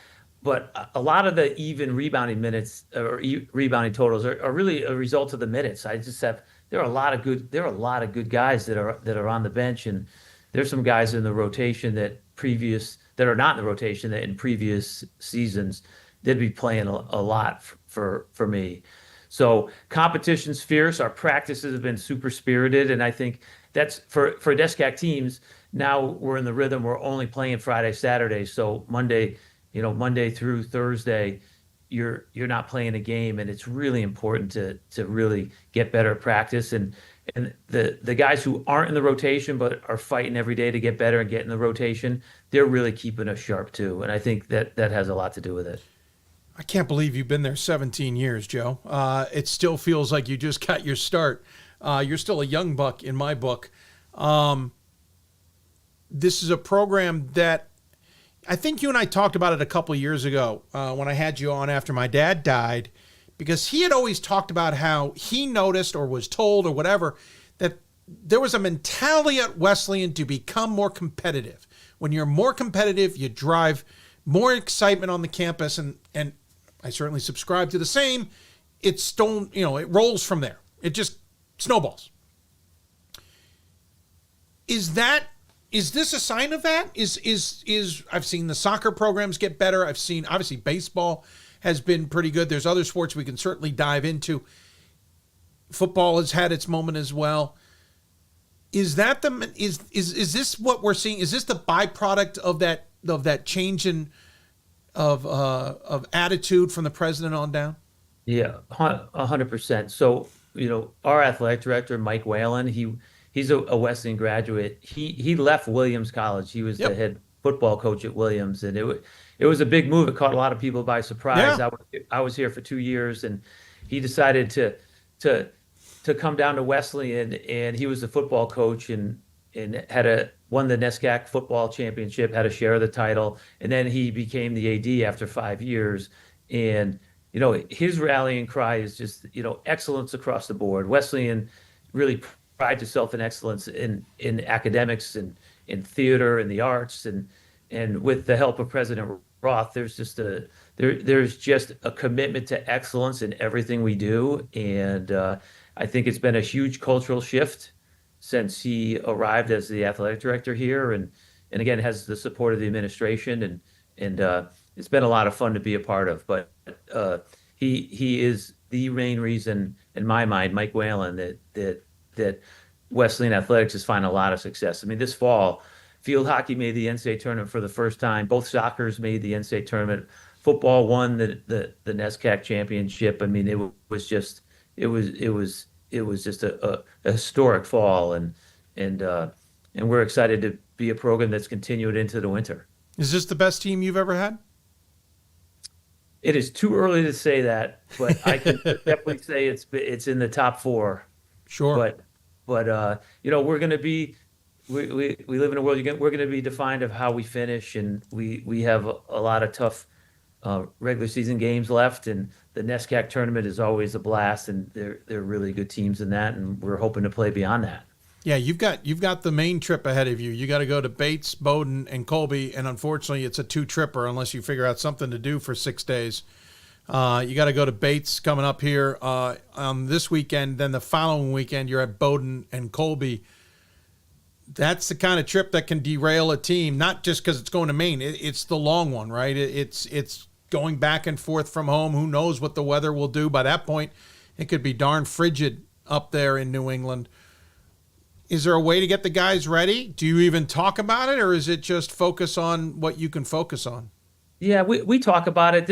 Our schedule's crazy this year. Out of 24 games, we only have 9 home, and we play the 10 NESCAC games. Only 4 of those are home. So we're used to being on the road. We like the life on the bus, and I lived in Maine for 11 years. All my children were born there. I joke with the guys. It's not going to be a road game for me at Bates. This is going to be coming home. John Furbush, the coach there, does a great job. He's one of my best friends in the coaching profession, and I have a lot of friends up there. So I'm super familiar with those with the scene up there in Maine, and I know the officials. So I actually really enjoy it. I'm trying to get that mindset with the team, and I think they're buying in. Makes sense. Is there talk? We talk about this almost every year with a NESCAC coach, especially the men's side. Is there talk of revamping this NESCAC schedule where you play maybe not everybody twice, but you pay 2/3 of the conference twice, help out scheduling a little bit, especially with this NPI now in place, maybe to help try and bolster your resumes a little bit? Granted, we don't know exactly how NPI is going to play out, but is there conversations to try and maybe make this a little bit better? I have been involved in conversations, not recently, and I would be open to a double round robin, but those decisions are made at the presidential level, and I'm not hearing any conversations about that at the moment. Although there have been conversations that I've heard in the past. It's an interesting conference with 11 teams, there's always a standalone team, and that happens to be Bates. So we all have travel partners, but one team has to go through the entire season playing two teams on a weekend when everybody else well, the teams that you're playing are only playing one. So, for instance, so Trinity and Wesleyan are going to play Bates this weekend, and Trinity and Wesleyan only have one game this weekend, but Bates has to play us both. Right. And that's being a standalone. It's tough, and I think we're in the middle of a cycle. So I don't think any changes will happen till it's fair and that cycles out. I mean, we did it a couple of years ago, and then Connecticut College just did it. So we're more than halfway down that cycle. So, but I think it would always be up. I think, an East-West would make more sense, but how are you going to do that with 11 teams? Yeah, I mean, I could see an ODAC style where it's 2/3 of the conference twice, 1/3 once, 1/3, and you rotate. It just rotates. And you already play your rivals twice in non-conference, playing them the second time. You just do that normally if it's not scheduled as such. It might give you guys a little bit more. It might be an interesting look, is what I'm trying to get at. By the way, Bates, of course, where you grew up in Lewiston. And I haven't had this moment, and I don't want to dwell on it, but obviously we're more than a year removed from the tragedy in Lewiston. I'm curious, did that had to have impacted you as well?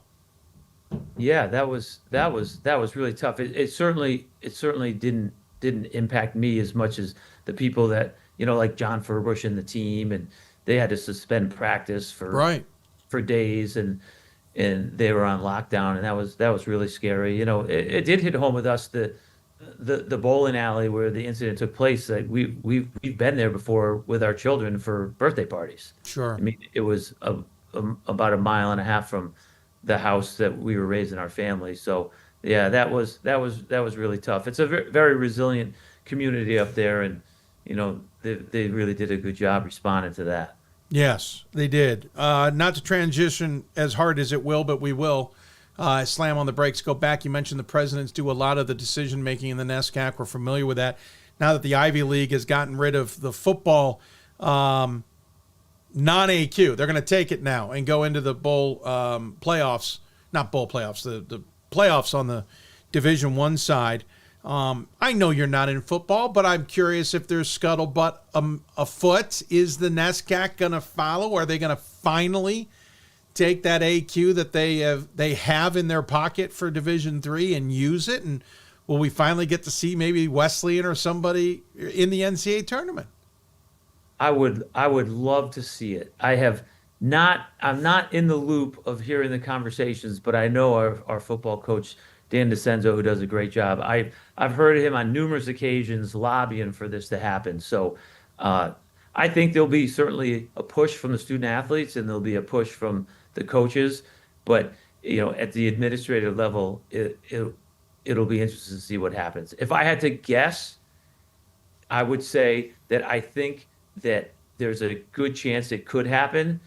Things move at a slow pace sometimes making those types of decisions. So I think that it's going to be a conversation we might be having for a while. But I think it would be great for the student athletes, great for the coaches. It would be great for Division III football. I agree wholeheartedly. And I'm always reminded, by the way, that the rest of the NESCAC in the NCAA tournament is still on a trial basis. The presidents never moved on from a trial basis when they voted that in. So I get the slowness of things. Hey, Joe, appreciate the time. Kept you a little longer than I expected, but great to chat with you as always. Congratulations. Fun to be talking Wesleyan without another state's name added on. It's good to talk about the real Wesleyan at this juncture. And congratulations. This is an incredible feat. The program is certainly flying high with a lot of work still left to do, I know, but this is going to be fun to watch play out into March. In the meantime, we always give the guests the final word. Any final thoughts you'd like to share with those who may be tuned in? Well, Dave, I'd like to thank you for all you do advocating for Division III basketball. It's a great product. It's a lot of fun. I've dedicated my life as a Division III coach, and what I do and you do ultimately just makes such a positive impact on the young student athletes who are such special people. So I'm really, really just appreciative of you being a great advocate for student athletes in Division III basketball, and I'm super proud to be the coach of Wesleyan University. And as I told my team, is that it's an honor to be number one. I heard Jason Zimmerman on a podcast recently when they got to number one, and I didn't fact check it, but he said that they were the 39th team to be ever in that slot. And I think that makes Wesleyan in Connecticut number 40. And I told my team that no team has ever gotten there stayed there forever. So we're committed to ourselves as we're going to work our tails off to stay as long as we can.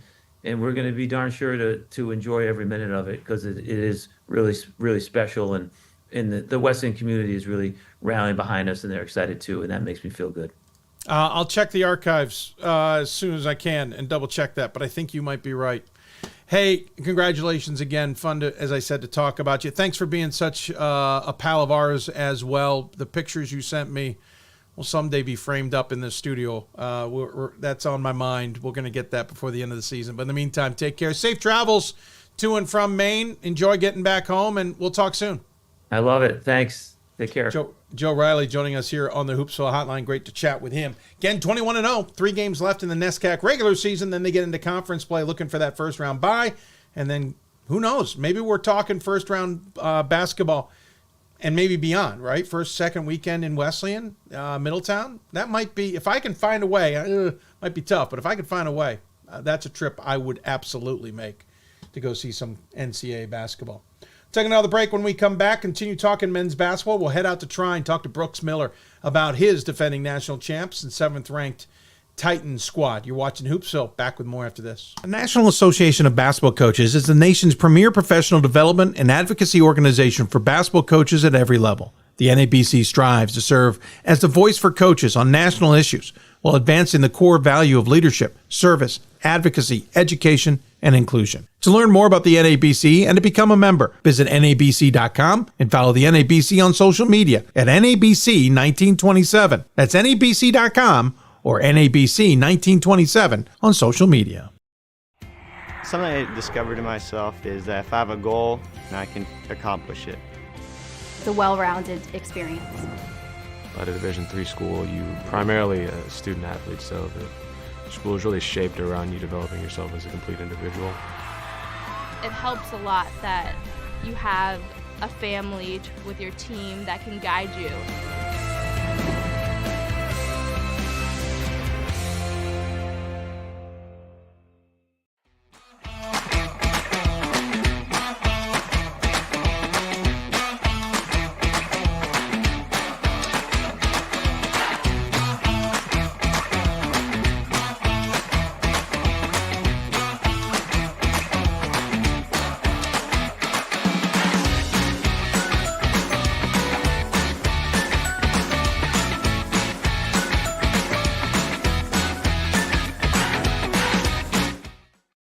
It's on us to stop sexual assault. In any way that we can.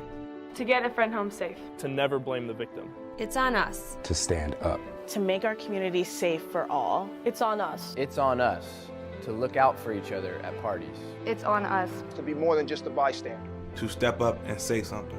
It's on us, all of us. To stop sexual assault. Learn how and take the pledge at itsonus.org.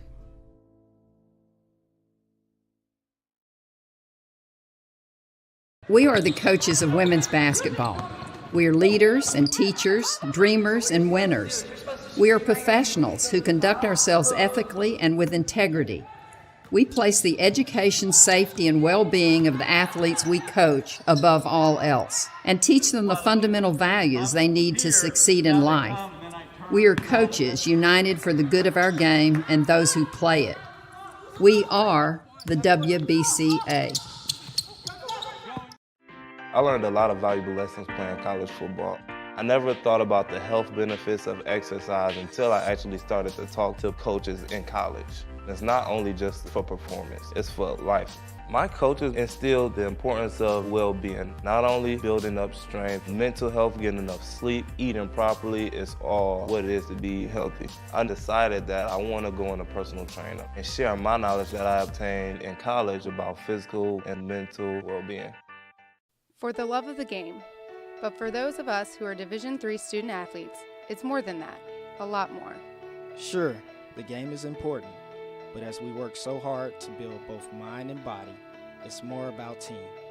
That is why NCAA Division III teamed up with Special Olympics, and in giving the gift of sport to those for whom it seemed an impossible dream, we are working to make this a better world. Help us keep that dream alive. You can make a difference.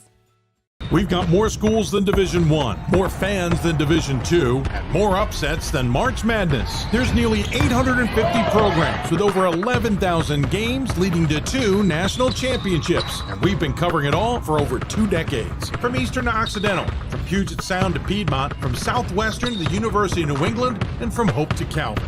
Nobody covers Division III basketball like we do. We're D3Hoops.com at www.D3Hoops.com. The National Association of Basketball Coaches is the nation's premier professional development and advocacy organization for basketball coaches at every level. The NABC strives to serve as the voice for coaches on national issues while advancing the core value of leadership, service, advocacy, education, and inclusion. To learn more about the NABC and to become a member, visit NABC.com and follow the NABC on social media at NABC 1927. That's NABC.com or NABC 1927 on social media.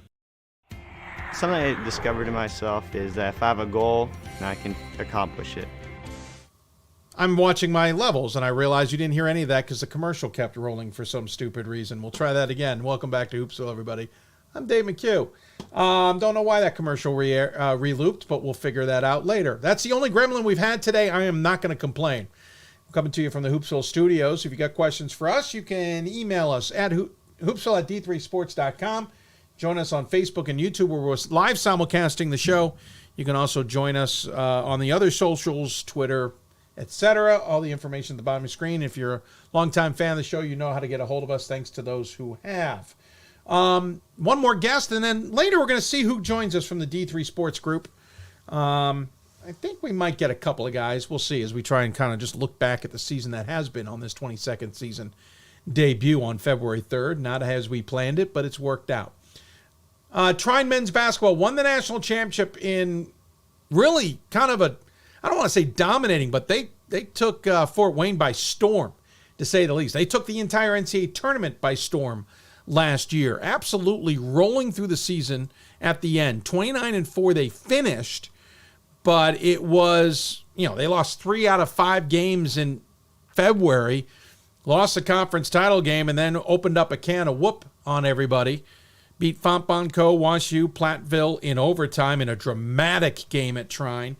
Beat Trinity in a hell of a game in the semifinals, and that battle with Hampton-Sydney was certainly fun to be at.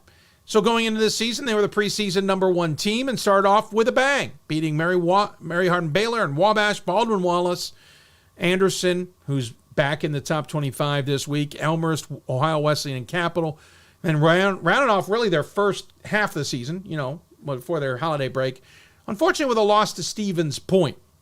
And then they lost a player. And since then, they've almost gone undefeated, and they have certainly put everything in context, as it were. Talk about it all, because there's a lot to unpack, and I guarantee you we will not get through all of it. Is on the Hoopsville Hotline is Brooks Miller, the head coach of the defending champ Thunder of Trine. Coach, first and foremost, thanks for taking the time, finding some flexibility with our crazy schedule, and joining us here on the show. Oh, hey, anytime. We really appreciate you inviting us on and to talk about the program. And, what an experience from last year that we had winning a championship. And in a lot of ways, this has been kind of a continuation of that. I don't know, when it comes to a break in the season, I think emotionally, most of us that were returning, and even some of those that graduated from last year. Cortez Garland was a senior for us. He's helping us out on staff. Brent Cox was a 5th year. He's locally doing great in a new job here and comes around to a lot of our games and supports us. So we've kept the same incredible staff. John Weissong's been with us now for almost 8 years. I think Ed Bentley's in year 2. Isaac Anderson's my full-time assistant from Wisconsin. He just does a tremendous job. And we added Garrett Duffin as an assistant this year, who was at Minnesota State on their championship team last year. So it's just been a continuation of that, and it's been a lot of fun to watch this team develop. Last year, I think, one of the biggest challenges we had was managing the new additions. At the end of the year, we said we lost 3 of those last 5. we had two guys that started in our MIAA tournament for us that played very few minutes, played important roles when they got in the NCAA tournament, but very different roles for us in the NCAA tournament. So our team now is very similar to that as we're evolving. But I think the challenge this year has been as to manage the losses or the setbacks that we've had to deal with when it comes to personnel, the emotional challenges that come with losing a young man like Fred, who, he was our version of Magic Johnson. He was just such a, the spirit, the smile, everything he brought to our program is really immeasurable. And he will always go down as a legend here for us at Trine. We have him on the wall. We have his number hanging from the rafters now. Just a remarkable young man. When he passed after we lost to Stevens Point, it was just up until last game that somebody finally eclipsed him in an assist total on our team. I think we were averaging over 20 assists at that time. We had a tough game up there. Those guys are really well coached. They're physical. We lost that game. And Fred and I spent a lot of time together on that bus ride home trying to figure out why and what we had to do to move forward. So when we lost him, it was really not just a challenging loss on the floor, but the way we had to basically grow as a team and really help support each other has been such a, just a unique experience. I don't know how to explain it other than that. But what I can tell you is with the grieving that we suffered there for quite some time, now with having some success on the floor again and trying to come up with a new identity as a team without him, he's become such an inspiration. And as a coach, after a big win, you're still excited. You still get that feeling because you know how hard everybody's working, but there is a little guilt to that. So, I'm just telling you the real feelings that come with it. But he has inspired all of us to do better. I think he's made, the team as individuals have grown, leadership roles have changed. And we came up short the other night against a really good Calvin team at home in our place, which was obviously disappointing. We have a team that we expect to win every game or have an opportunity to win every game. But I think, we do keep it in perspective and understand that there's a big picture here, that if we just stay locked into helping each other get through some of these tough times and understand that basketball is just a tool that brings us together, at the end of the year, we'll continue to keep getting better. As you proved, and we knew, there's a lot to unpack on what has been this season. And to be honest, a lot to unpack before we even got to Fred. Let me back up to post-championship. Yeah. You win the title. It's absolutely crazy. The arena was nuts. You go back, it's crazy there. How long has that euphoria and excitement lasted / distracted? Did it eventually ebb as it got to the summer and you could kind of take a breath and you come into the new year and it's kind of back to normal, or is it still there kind of tugging at you guys all the time? Well, I think every time you walk in the building, our administration did an awesome job. We got a great platform for the trophy right when you walk through the door with the ball, the game ball right there. We have one of the coolest national championship banners hanging next to it's gigantic, hanging on the wall. It's got a picture of the trophy. Our Jumbotron and everything. So it's, it's always there. But I think once we hit the floor and we hit the film room, I got to tell you, it's not something you think about that much. All you think about is the present team and the things we want to accomplish with this team. So there were a lot of welcome distractions. I think it really hit me for the first time when we were invited with other national championship programs to the White House in July. And, standing on that lawn, growing up in Northwest Ohio on a small pig farm I graduated with 90-some kids in my graduating class and basically grew up playing on the pool table at Joe's Tavern after my dad's softball games. To know that we were on the White House lawn after all the body of work we all put in to be there to celebrate that championship with other champions was an unbelievable feeling. It's hard to put into words, knowing that we represent such an incredible place. In the Midwest, in Indiana especially, if we want to talk about recruiting, NAIA is God in Indiana. NAIA and Division II in Michigan and in Ohio now has really grown. Recruiting is really tough for small college, especially in Division III. It's a different type of mentality. So we had to get really creative and innovative with our recruiting and utilizing the fifth year and the transfer options. And so we were really proud of the team we put together, but we felt like we had another team that we have this year that is capable of maybe accomplishing the same thing if we continue to grow and figure some things out as collectively as a group. So, the preseason #1 ranking was welcomed. I had a lot of people say, oh, it's just rankings. They don't mean anything to the end of the year. Well, yeah, I understand that. We all want to be ranked number one at the end of the year, but I've worked my whole damn life, Little League, junior high basketball, football, high school, all these different sports. I've never been ranked number one. I was ecstatic. And I told our team this year, I said, this was a ranking that was given to us out of respect, not just because we won it last year, but because the people understand how good of players we had coming in. I thought it was the first accomplishment that we shared together. Now, we weren't able to hang on. We hung on to, 4 or 5 weeks, whatever it was, and we were close again last week. But, I'd tell Coach Reilly, embrace that with your team. Don't run from that. I talked to Coach Gard. Coach Gard and I have, I really have so much respect for Platteville and the things that, and the outpouring of respect from people like Coach Gard and their team and Coach Kimbrough at Hampton Sydney. They sent us a card this week just telling them how much we're still in their thoughts and prayers with Fred. It's such a tight fraternity. And for all of you out there listening or in the Division III world, just so thankful for all the letters, the notes, the texts, the emails. We've got them. The Garland family has got them, and we are very thankful for that support. But when Coach Gard was number one, I told him, I said, hey, run with this thing and enjoy it as long as you can, because if you're not first in the rankings, you're last. That's the only one that really matters, and it's fun to have. But the other stuff, who cares? Let's get to the NCAA tournament or our conference tournaments really in Division III, because you can be ranked number 5 in Division III and not make an NCAA tournament in Division III isn't that large. So, get to those conference tournaments and let's have some fun. We'll figure out who it is at the end. Yeah, you guys had a pretty good schedule.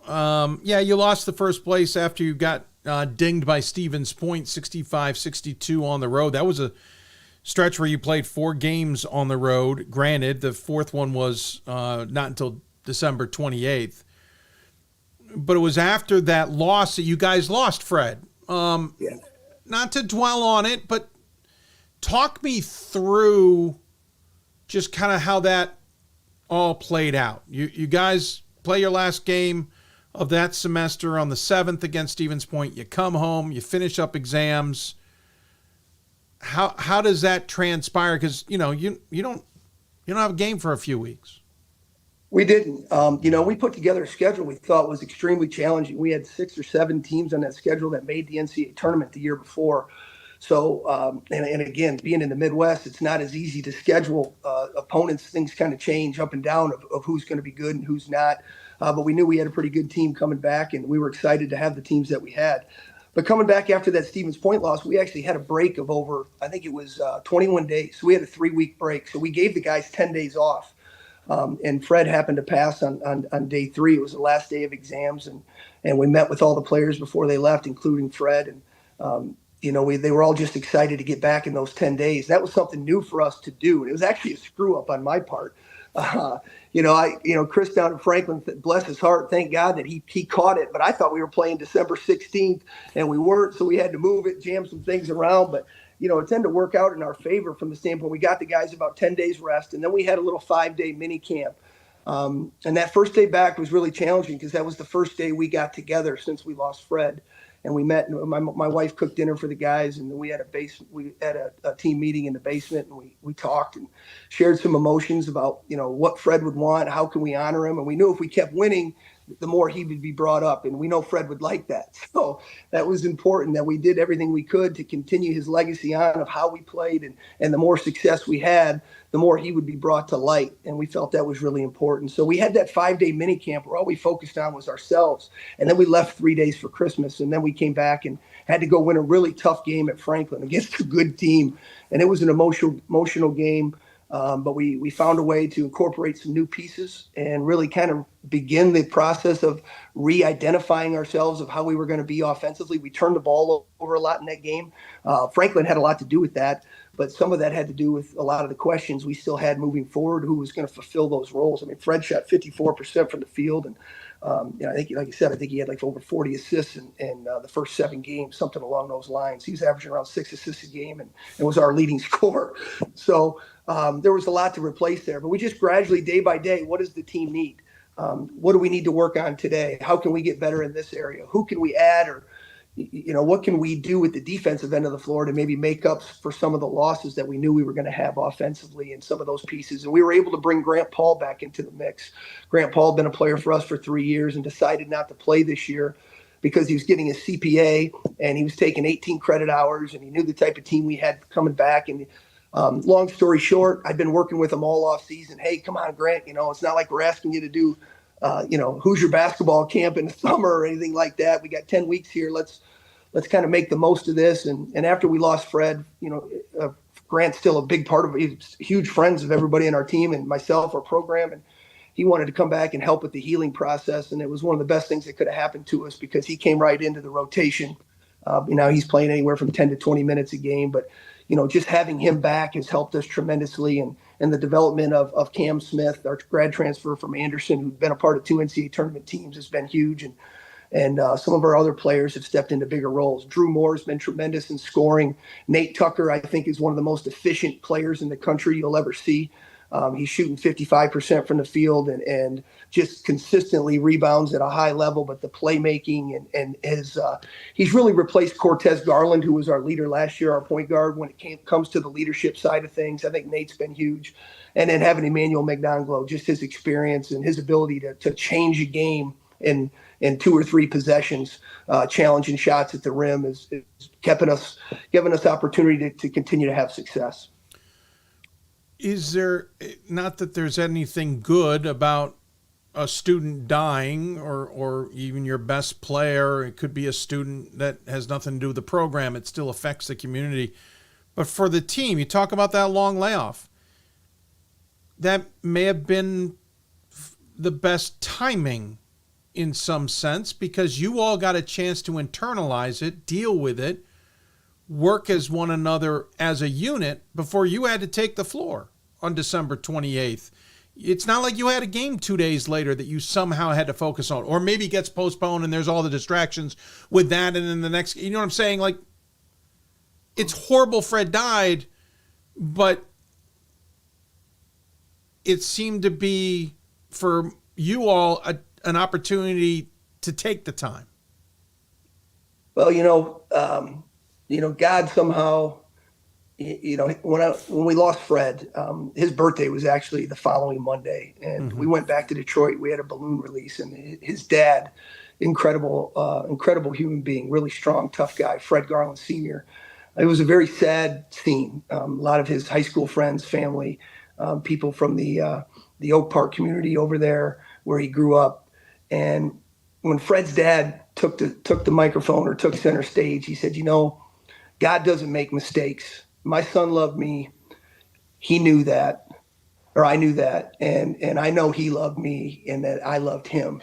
And that's all I need to know. And I thought those words were very healing for me as a coach. And it provided me with a lot of strength. And I shared those with our team, and I continue to share those moments with our team. And we we were all able to travel to the funeral together during that week, the 5-day period. And I just felt like, unfortunately, this was a really tough educational experience to go through. But, this comes to all of us at some point or another. And I think his ability to inspire us and bring us closer together, it's kind of a gift in a lot of ways. I hope when I pass that the people I leave behind are better off because of me. And I'm just so thankful to have had Fred in my life. He made me, I'm a basketball coach. I love basketball. I love the guys more than I probably love basketball. If I had to choose a sport to coach, football was my favorite to play. I was probably the best at baseball. But basketball was it's such an intimate environment. You're playing 5 guys at one time. You're in a locker room with anywhere from 12 to 16 guys, and you're sharing everything with one another. It's an individual game that's played by a team. There's a lot of individual acts, I guess, would be that's played by a team. So the level of unselfishness that comes with success that we were able to experience because of Fred and the rest of the guys in that locker room, I think it's just something that we've taken with us, and that it's been quite an experience. And we know we're finally to February here, and we're going to need that fuel from him and that little extra boost from above, maybe a tip in here when a ball starts to rim out or something like that. February is what it's all about for this team. We got a lot of old guys, and I think, if you looked at us in September, how out of shape we were and how we looked like we enjoyed a little too much some of that time and the attention that we got. I think we've been waiting for February for a while. So I'm really geared up. We got a heck of a challenge on Wednesday night. We got to go to Hope College and play a really good Hope team at home and coached by Greg Mitchell, who's become a great friend of mine and someone I respect dearly. So, every day is a new challenge. Like I said, I think the biggest thing in coaching is what does the team need today? And if you say you take one day at a time, it really comes down to what do these guys need to be at their best, and that's what we're trying to do. Yeah, let's look at what's ahead of you.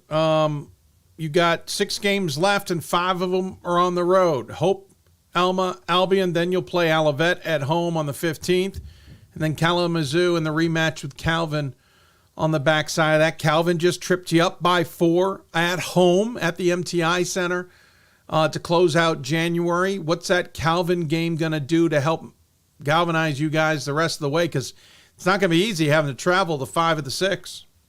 No, I would agree with you. And everybody knows that's in coaching. Like conference games the second time around are so much more difficult to win by both teams because, and I would say when you lose that game, you have a real advantage because you're not afraid to make adjustments. I've told my assistants, I said, sometimes it's nice to be down like 5 or 8 points at halftime because then you got the guts to say, yeah, let's do this, or let's try this guy, or let's make an adjustment. And sometimes on the other end, when you got that lead or you got the win, it's like, well, let's just kind of stay the course. Let's see what, but the way scouting is now on Synergy, if you're not making adjustments all the time or thinking about how can we get better in these areas, but losing to Calvin the other night was the first real piece of adversity we had faced since Stevens Point and losing Fred. So I've really appreciated how the guys responded on Thursday and Friday. Drew Moore got hurt in that Calvin game and did not play in our Adrian game. So we were able to really kind of step up against Adrian without our new leading scorer. Just the more adversity that we were facing, but just the way we were able to look at the Calvin game, see where each of us failed. I'm not one of those coaches that say, hey, you know what, that loss is on me. I don't understand that. I think that means when we win, then it's it's because of me. But I will tell you, there are a lot of things I wish I had back in that Calvin game that I would have done differently. So I think I'm just another member of the team. I'm not the leading scorer. I'm the head coach. Coach Anderson's our rebounding coach, and he's got a job to do too. So I do think we looked at that Calvin game and said, listen, we got to improve here and we have to improve here. Who can help us do that and how are we going to get them there? So that's really kind of opened our eyes a little bit and the challenge is next. So, but we've had some great stories on this team too. I tell you what, Dave, I think we got a book that could be written here. We had a young man join us at halftime in the Adrian game the first time on the road because his significant other was having his baby. So they had a C-section at 4:15. He took some pictures, held the baby, did everything he needed to do till about 5:30, 5:45. He took the 2-hour trip with my assistant from the hospital. He got to Adrian with about a minute and a half to go. And he came in and helped us win that game. And it was a tight game at the time. So there's been a lot of crazy stuff here that hasn't happened, I think, since I've been in junior college. But I'm used to hearing that in the pros where I work, like not college. So it's a lot of fun, though. It's another way of warming up, getting ready for the game. You'll 5 the next 6 are on the road, but you got to win there to make sure games are at MTI. Right now it's a 2-horse race. You and Calvin have run away from the league. No one else is close. But it's a battle. You're going to have to still win, and you got to keep pace with Calvin and hopefully knock them off for a chance to make sure games come through MTI. And if that's the case, then make sure the NCAA comes through MTI. As long as Andy Rang hasn't tried to submarine you guys since you won a championship before he did. Andy, I'm kidding. It's kind of an interesting dichotomy here. You got to win on the road to be at home. Well, we've only got 7 wins in the conference right now. And the only chance we got to host anything is if we get to win number 8. And that's really where it is. And I think every coach will tell you that. I can give you a reason. Every team in this conference poses a significant problem that we have to either defend or try to score against. It's a different style of play. It's a unique way of us trying to find a way to get a win. So we're really locked into getting win number 8. And if we're fortunate enough to get that whenever we are able to get that, then we'll focus on win number 9. So all that other stuff we've been a part of before. You mentioned what we dealt with last year, losing 3 of our last 5, 2 of our last 3 in the regular season, and really got outplayed in our semifinal game at home. So I thought maybe that team looked a little bit too far ahead. And with our experience of this team, understanding, there's so many things with this system at this level in Division III that are way out of your control. I don't know how many teams can go 22-4 one year, not get in the NCAA tournament, and then go 22-4 the next year, 23-4, get in the NCAA tournament, win the whole thing.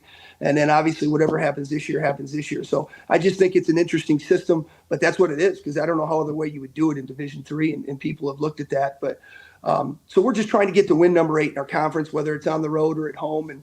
And we have a lot of respect for Hope coming up on Wednesday. Well, I appreciate your time and your candor and your and your stories. Fascinating to hear it all. Again, our condolences with Fred. I reached out, as you know, and it was one of those where I don't want to text him. He's too busy. I don't want to. No, I'm going to text him. Don't reply, Brooks. Don't reply. You replied. Hats off to the program on the national championship. I get to finally get a chance to say that officially, and what you've all done in the interim, especially recovering from the loss of Fred and continuing to shoulder on, because I can't tell me programs you hear that derails them or galvanizes. It's a very interesting dynamic. Good luck the rest of the way. I find this schedule for you fascinating to finish the season. Might have to talk to the MIAA about that. But in the meantime, as you know, Coach, we always give the final word to the guest. Any final thoughts you want to share with those who may be tuned in? Yeah, again, I want to just thank you and so many Division III followers out there, the coaches, the teams, administrators. Wisconsin Stevens Point, what they were able to do, they donated their 50-50 to Fred's cause and his name after the loss, and just all types of stories like that across the country. All the support we've received, I think it's just, this is such a unique level where winning is important, because that's how you continue to have the platform you have as a coach. But to understand that there is a bigger picture out there, and we're all in support of each other. We know what we're dealing with, what the challenges are, but that we're really trying to help these young men improve, or these young women on the women's side, whatever it may be, and any support we can give. Calls from California, Florida, people I've never met that just wanted to reach out and help anyway. All your messages were received, and we did everything we enjoyed getting back to everyone that was out there supporting us, and let them know how thankful we are. And if we missed any of you, believe me, we read them, we saw them, and the whole Trine community, not just our men's basketball program, really appreciates all the support, and thankful to be a part of a level like Division III and just the NCAA in general, that we would be able to receive that. Well, again, my heart goes to all of you. Congratulations on the season so far. Good luck the rest of the way. And I know we're all rooting you on in some way, just because of what's happened. But, it's a fun story all the same. And, hey, looking forward to seeing what you may be able to do in March. We'll catch up then, right? Yep. Thanks, Dave. I really appreciate it. Thank you, Brooks. Take care of yourself. You too. Bye. Brooks Miller joining us from Trine, the 7th ranked. I had him 2 ranked on all my stuff today. I just got this 1-2 in my head all jumbled up, but they could be back in the top 5 by next week the way they're playing. They've got a tough road ahead, and we'll see how it plays out. When we come back, we will pivot and talk to the guys who, might be able to recap the season for us a little bit. We'll see who joins us when we return on Hoopsville. Back with more in a bit.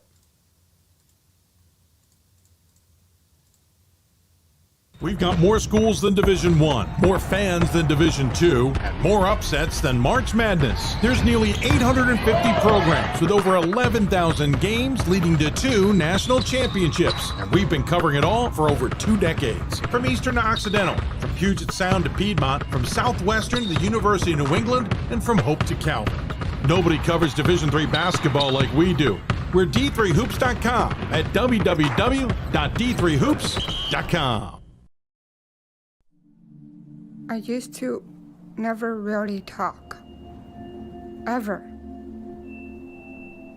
I was afraid if I said something wrong, everyone would laugh at me. But then I started to play golf with Special Olympics. It helped me to find my voice. And now everyone else is speechless.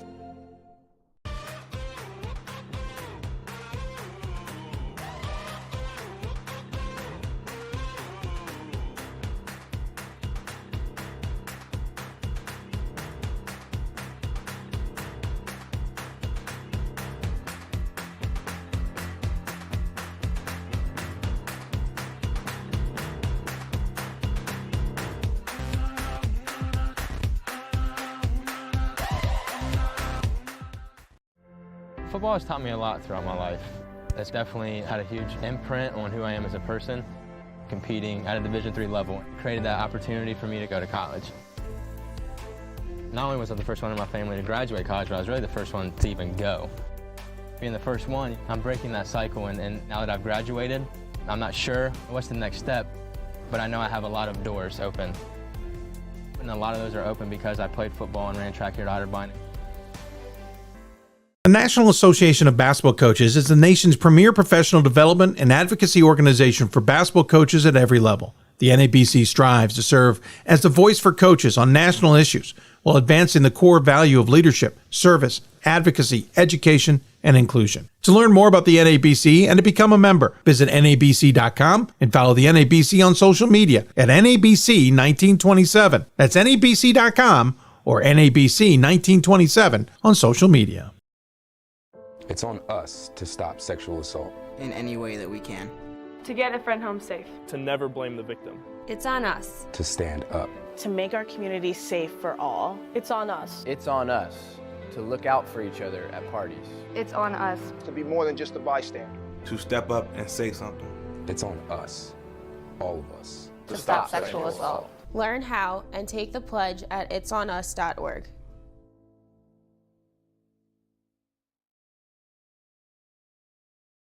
If I lose, I'll respond with respect. If I win, I'll back it up with humility. If I fail, I'll rise up with honor.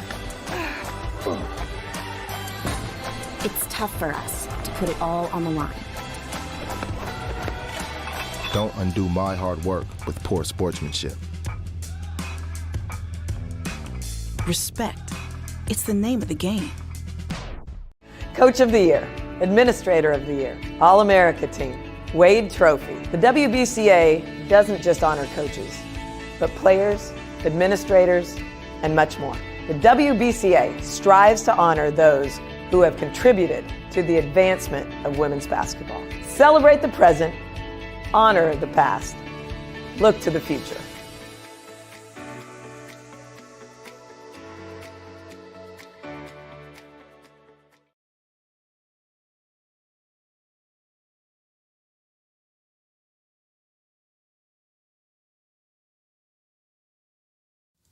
Welcome back to Hoopsville, everybody. Mouse is not acting very friendly today. We'll have to figure out. It's not letting me punch things. Welcome back to the Hoopsville. 22nd season is underway finally on this February the 3rd, though. Sorry about that. I wish it was November 3rd, but the studio looks good. We'll keep adding some uniform.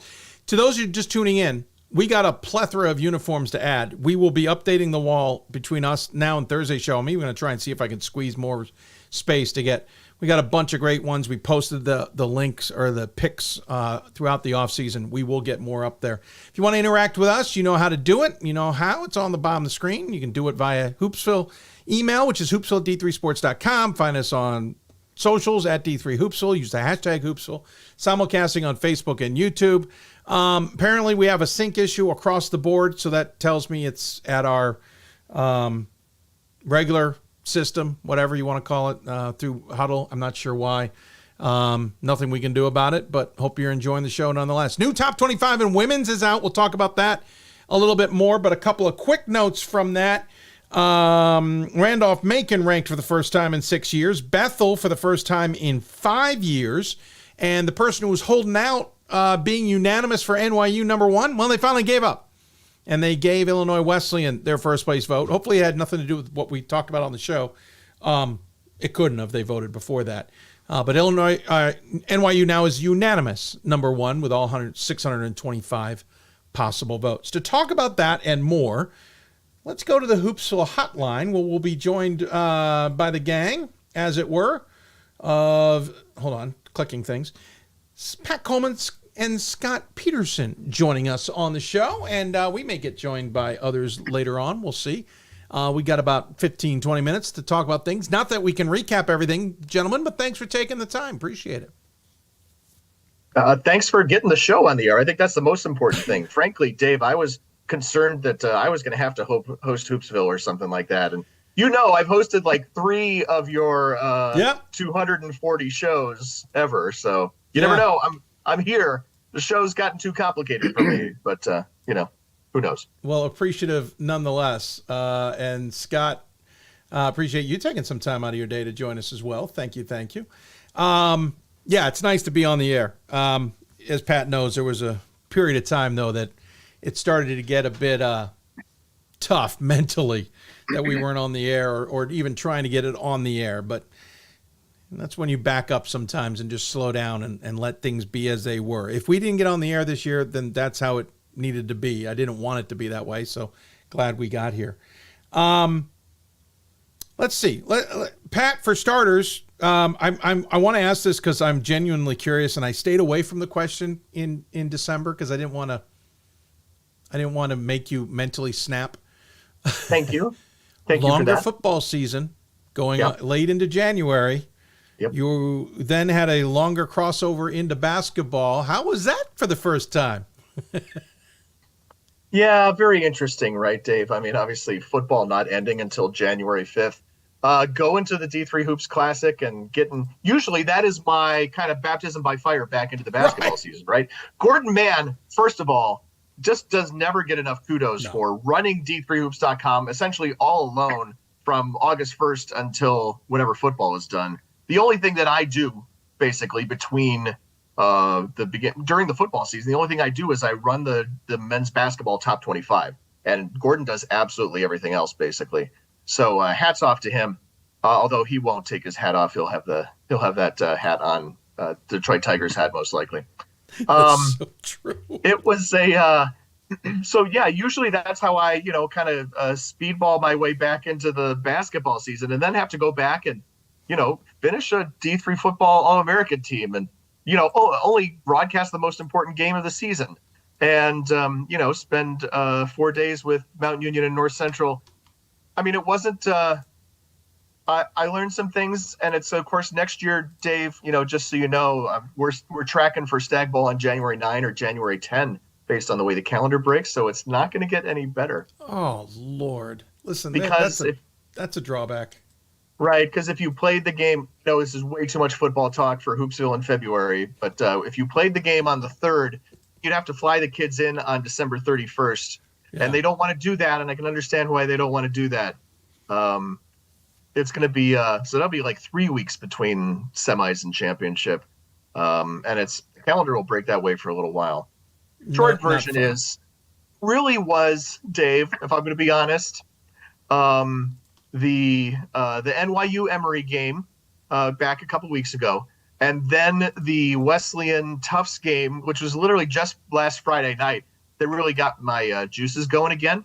So, I know one of those games practically took place in February, but I'm here now. So just like you. Oh, I mean, good choices. But yeah, I stayed away from that question in January for as reasons you just proved. I've monologued a lot. We should let Scott talk. Sorry. Yeah, I was going to say, Scott, sir, you do yeoman's work yourself. People don't realize behind the scenes you are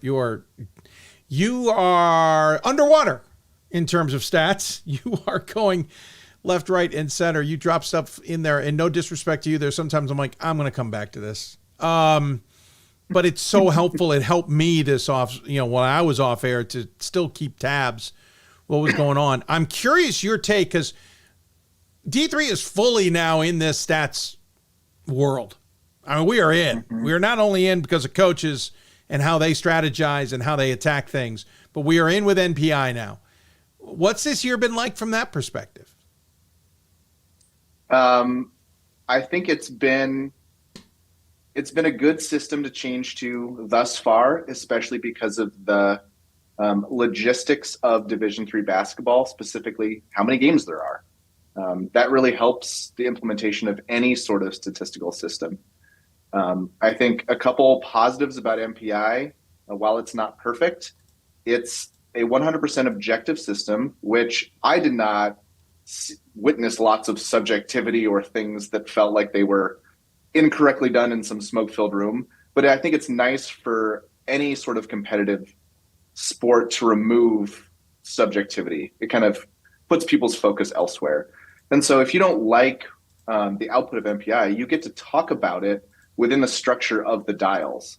And I just had a conversation with someone from the volleyball world about how they're thinking about changing dials or would like to change dials. And I find you can have much more constructive conversations rather than, I think we should have been 4th in region instead of 6th because I would have weighted head to head this way.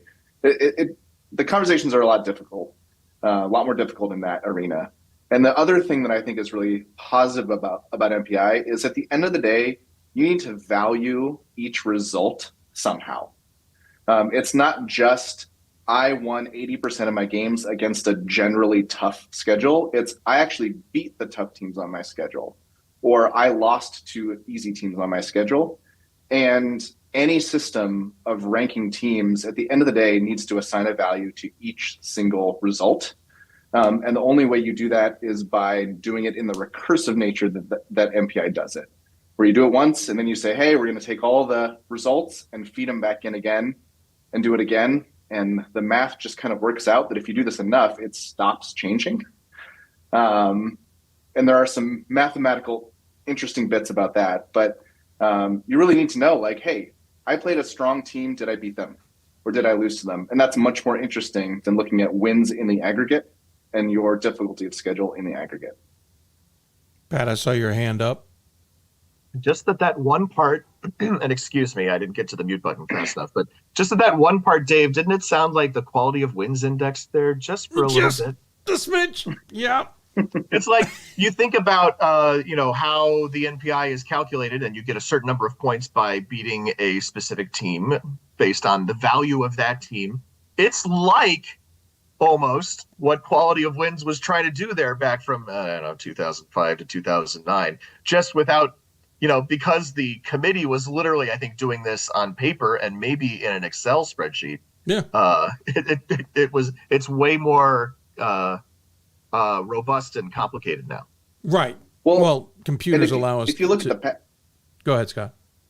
If you look at the past system, it was clear that the committees knew that aggregate winning percentage and strength of schedule was not enough, and we're trying to augment that through regionally ranked wins and losses. Like the intent was always really strong, but the tooling provided and the ability provided to the committee members was just very limited. And I thought that they did as best as they could within the bounds that they were allowed to do it within. Well, and this is the rabbit hole we always skirt around, but in other sports there were committees who just didn't give a damn and didn't want to try and make it the best answer possible.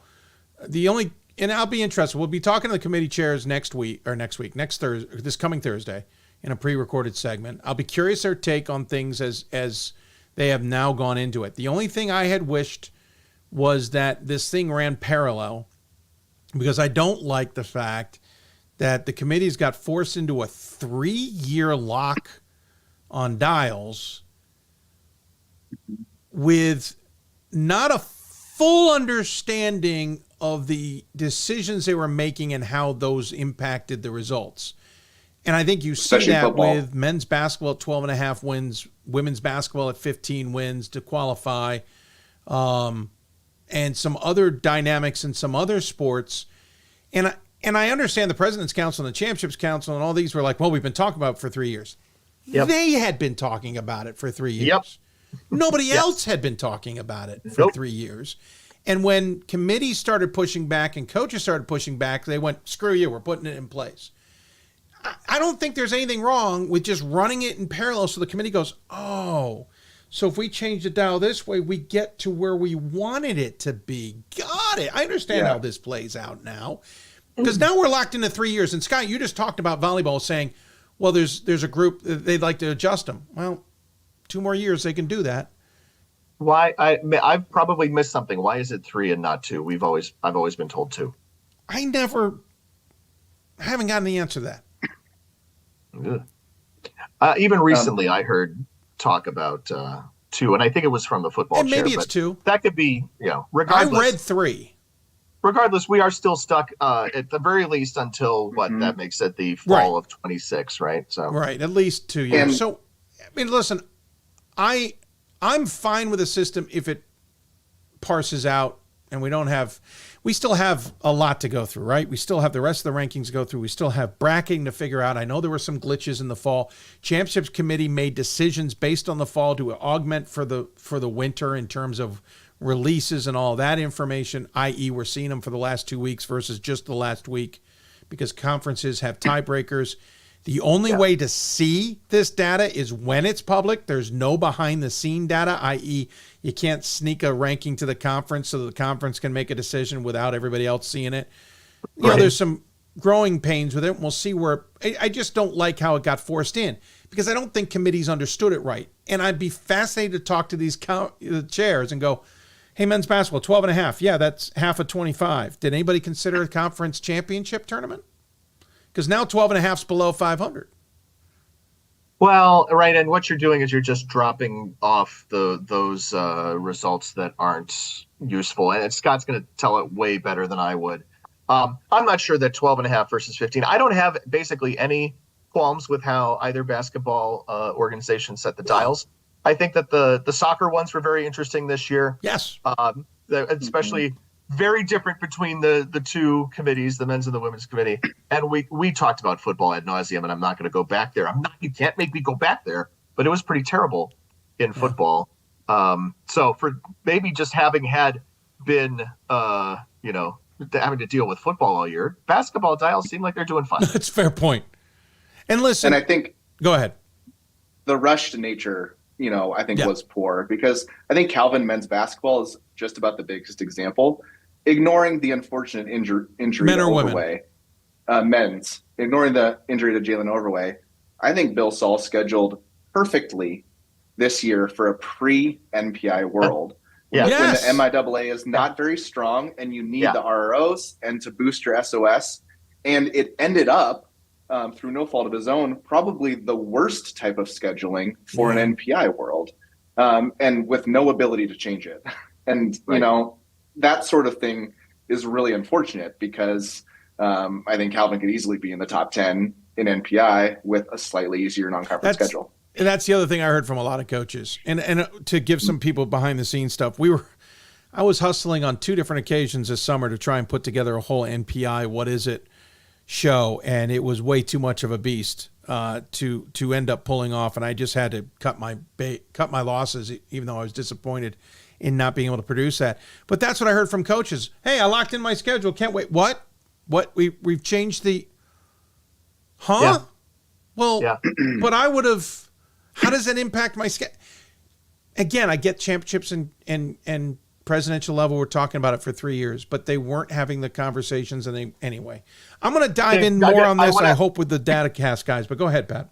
I would like to add one thing to that. Yeah. So you know about a conversation that I had with a specific member of the President's Council back in the fall, and you've relayed a good portion of that conversation. I want to add one more thing that I heard from this person, and this person said that when I expressed surprise because not very many people understand what the thing is all about, and this person said, why don't they know about it? We've been talking about it for 3 years. They said, you have been talking about it for 3 years. Nobody has talked about it with the public because we all thought we had another year and we could do this side by side, educate people at a leisurely pace instead of in a rush. And frankly, as you know, some of the ways they tried to educate people over the summer were frankly incorrect. They put out incorrect information on some of those webinars. And now I'll let that go because I know you wanted to move on, and goodness knows I do too. And I am going to dive into it in kind of all right, we've gone through it for a year. Here were the problems going in. We haven't solved those, but here's how it worked. Here's how it looks, that kind of stuff. But you're right, Pat. That was the other problem with this was, yeah. But all in all, what's fascinating about the 2 basketball seasons this year is, and it's appropriate to have both of you guys on here. From the men's basketball side, man parity has gotten deep. It keeps getting deeper. We rotating number ones. As a top 25 voter, I'm looking at teams with 3-4 losses in my top 10 going, well, when's the last time I did that? And it's not 1 or 2, it's a handful. And Scott, on the women's side of things, you've got some juggernauts at the top who are undefeated in NYU, IWU, Scranton, and Bowdoin. But arguably, women's has gotten deeper because there's teams in the top 15 I'm looking at going, they could win. Mm-hmm. Scott, I'll start with you. I find the women's side intriguing this year. I have 3 points, and you segued me perfectly into my third one. So we'll go right there. I have a theory that I don't have backed up with any sort of data, but it seems like the overall talent in Division III women's basketball is more distributed across all teams than ever before. Yeah. I think coaching is better as well. And that has led to the bottom roughly 350 teams, so the bulk of the division, being collectively better than they ever have been before.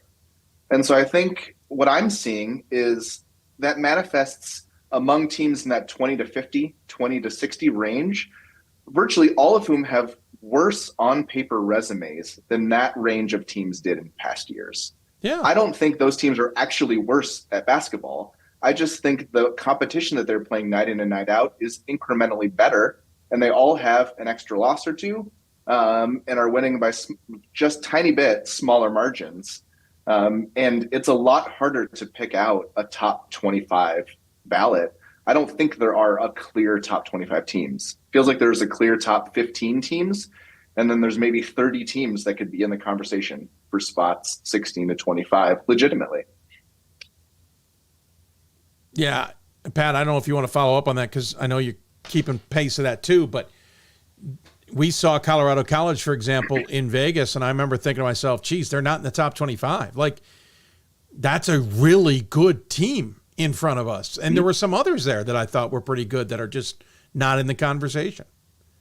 Yeah, Dave, I think that we go back to this, and we've probably talked about this for 20 years, and some of it on the show, is that there had been, and there still are, of course, some places in Division III where women's basketball just isn't taken seriously. Yes. Like, it's not, you don't have a full-time coach. Like, it's okay if you leave your coaching position open for 2.5 months in the summer while you take your time to hire somebody new, because, it doesn't matter if you lose a recruiting class of 5 kids, right? It's just not very important at some schools, right? That's so true.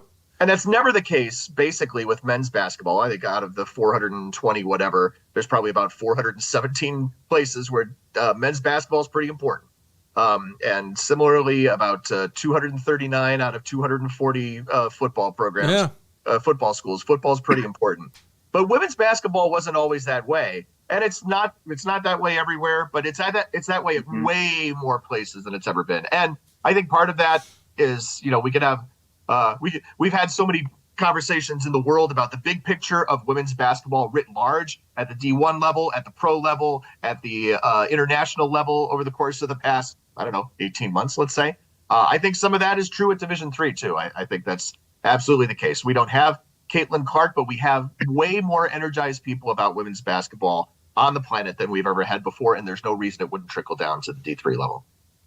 Well, yes, that's interesting. I did read an fascinating stat the other day that I don't think it's year to year, but it very well could be, that women's flag football, i.e. Pat, D3football.com, as he knows, it's growing by gangbusters now in Division III.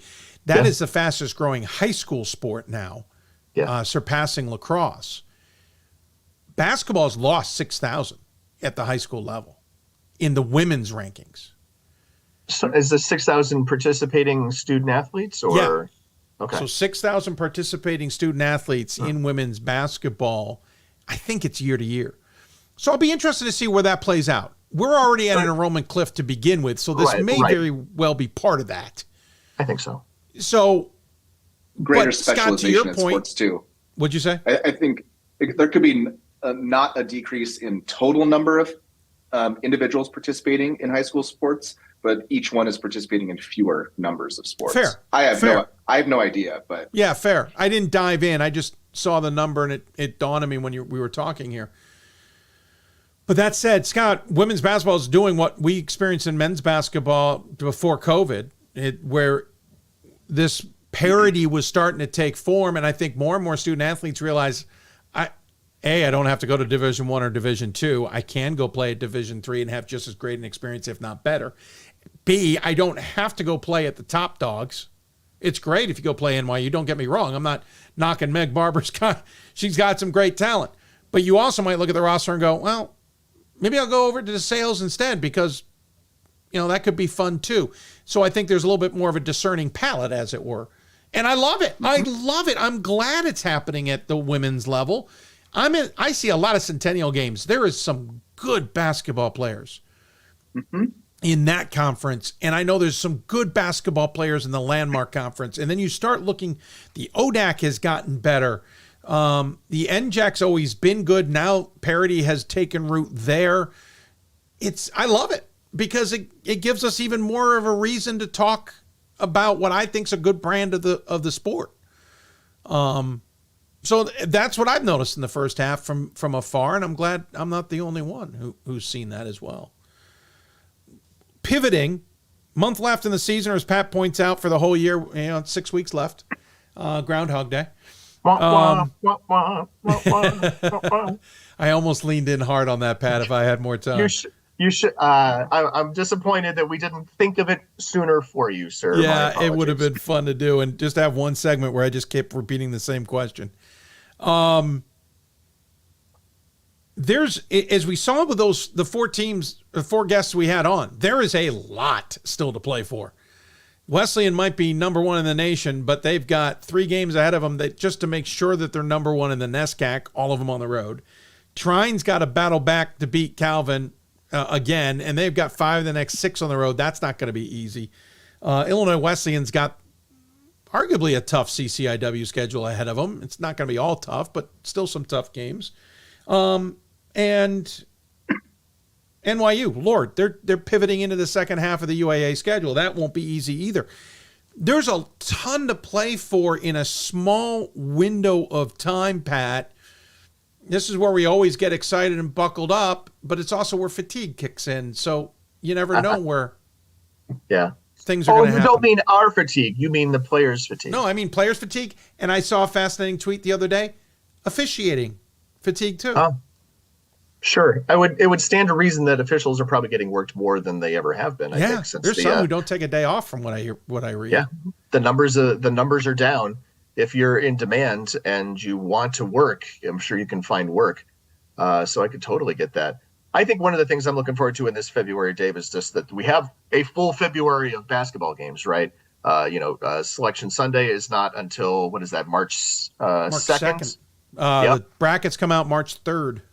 Yep. So we have, everybody playing up until February 24th or so, where in a lot of cases, sometimes it's like people start dropping off the calendar around the 17th, 18th, 19th. So we're going to have, I think it's going to be pretty busy. And I think, I think this is NPI related as well. People will get that instantaneous feedback at the end of the day, exactly where they stand, right? And you'll get to know, and people will watch where the cut line is, because the cut line is a real thing. That's a real line that's going to exist somewhere. When a bid thief comes in and steals a bid, you're going to see that thing move in real time, or at the end of the day, I guess. I think it's going to be a really fascinating end of the season for both of those reasons. Pat, too early to ask, but because I will ask it further down the road. Anything you learned from the fall, especially with football, and I know this is a powder keg of a question per football, where MPI and bracketing came in, that we learned anything from it? Well, Dave, man, I can be honest with you. There were a couple of there was one first round matchup where it seemed like maybe, if depending on who you asked, the regional ranking was taken into account. I never dug into that because I didn't consider the source to be reliable, but I'm saying it here on this show. Distant from that source, so that we could maybe be prepared for something like that, or you guys could be armed. You could be armed to ask the question for Thursday. So there were still regional rankings, right? They still put out. They still exist. Of 6, you'll get a list of 10 for basketball, and because the first rankings come out tomorrow. Yeah, exactly. So because Kings was maybe higher in the 1 than Ursinus was in the 2. That was maybe a thing that happened as to why that game site was flipped. So that's just something to ask. Like, will the regional rankings ever be taken into account aside from how, they will be reflected in the national ranking. And frankly, football has just done so poorly with these things over the past couple of years that it could just be a football thing that, we called them on getting one of the first round matchups home game, hosting site wrong. Maybe they just, maybe they just didn't want to fix two of them. I don't know. Ryan Scott has joined us. He's on the screen, but we'll go to Scott real quick before I lose the impetus. Scott, what are you looking forward to this final month? That's a great question. I think one thing that was a reality under our old system was that not all potential losses were going to matter the same amount, because humans had kind of a limited ability to know how different in reality a 729 winning percentage was to a 733. And so we kind of developed some more bucketed approaches. And if a loss wasn't going to move a team outside of a bucket or below a 100 win percentage threshold, it kind of mattered less. Mm-hmm. Well, in an NPI world, every single loss, especially for teams trying to get an at-large bid, is going to hurt them by some amount. And so teams need to care about every single game relatively more than they did in past years. And so every single loss, even secondary and tertiary losses around the nation, can affect teams' NPI when the final spot could come down to hundredths of a decimal spot. And so I think that's one thing that I'm going to be watching. And another thing is, I think NPI does simplify greatly the selection part of everything. And I'm kind of getting more interested at looking at a lot of conference races where it's very unlikely to have any at-large teams, but where there's a very close race between more than two teams. So for example, on the women's side in the CNE, Roger Williams, Western New England, and Endicott are all very strong, very closely ability teams. And then similarly in the Empire 8, we have Geneseo, St. John Fisher, Brockport, and Nazareth, all really in play to win the conference, like good records, good performances. And so it'll be fun for me to look at those in a way that I probably was less focused on in a world where we were trying to guess future regional rankings and what did the top 16 imply about how different categories were being valued by the committee this year. So strange to hear the words Brockport and Geneseo mixed in with Empire 8 in the same sentence. Ryan does join us. So Ryan, as we wrap things up, I'm kind of curious what your take is on what we've had so far and what is ahead. Yeah, I mean, it's been a great year. I have been listening to most of the conversation as I was driving around in the car making the pickups. That's why I wasn't thank you. here I on appreciate time. the numbers. But yeah, I think what Scott was saying, what struck me today going through this morning, the ballots, because I vote for both the men and the women, you see it on both sides, was I can look at, say, a team that lost to Middlebury the second week in November and go, Middlebury was playing a top 15 level of basketball then, and they just aren't right now. Right. And the computers don't care about that. Yeah. And so, that can go into my factors that just is nothing you can do about it for these teams that like they lost a game to a really good team in November that just is never going to get reflected that way. And we're going to see that play out as well in ways that we haven't before. I know that, that was the big change, right? Is that they could look at individual games, and we had kind of the extreme of it last year in the men's side with them really just prioritizing big wins. Yeah. And even big wins early in the season. And, we've got a computer system now that completely eliminates that. And I don't know if it's going to be jarring, especially when we get down to the final, because there's so many games that are going to mean so much in these last couple of weeks in ways that they haven't before. And not quite sure what it's going to look like. Well, it's funny because every game counts from November 8th on, but it doesn't.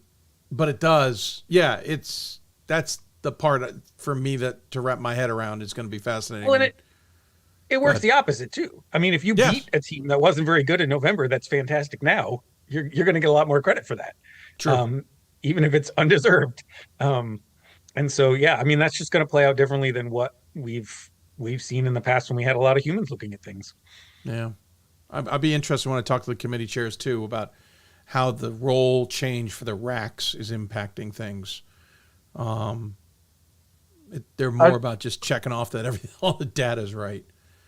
One of the interesting things too about a daily sport like basketball or ice hockey or women's soccer, as opposed to a weekly sport like football, is that in football we had the luxury, I guess, of having a little time to then run projections and get some idea of what might happen if Team X beat Team Y next Saturday, right? There's precious little time for that in the basketball world, and I will leave it to the folks from the great state of Michigan to decide can they do those sorts of things. Would it be something that would be helpful? And maybe with 180 games, it's not possible to really do a projection to see where NPI might end up. In the football world, we knew in the beginning of October that Springfield was going to be in the top 8, which was a shocker to a number of people and prompted much aghastness in some quarters. But that is indeed what happened at the end of the season. Consternation. Wow. Yeah, I remember that. I remember consternation. And the other thing is, Scott's going to be able to look come March 3rd at the team that finished just outside the Pool C and is going to be able to say a team that they beat in December lost in their conference tournament, and that cost them enough points, right? Not even a game that they played, right? It's going to be a team they beat. That's a good point. That is going to keep somebody out of this tournament, and we're going to know exactly who that was. Like before, you'd always say it, right? The coach would say, "Oh, if we had only beaten this team, or if they had only beaten somebody," but we never knew, right? But now we're going to know exactly. Like this game in the last week didn't impact either team playing on the court, but it did impact somebody else, and that's going to be a new reality for us. Good point. And some people might think that's splitting hairs, like it's a bridge too far, right? But we really want to be incorporating all available information, right?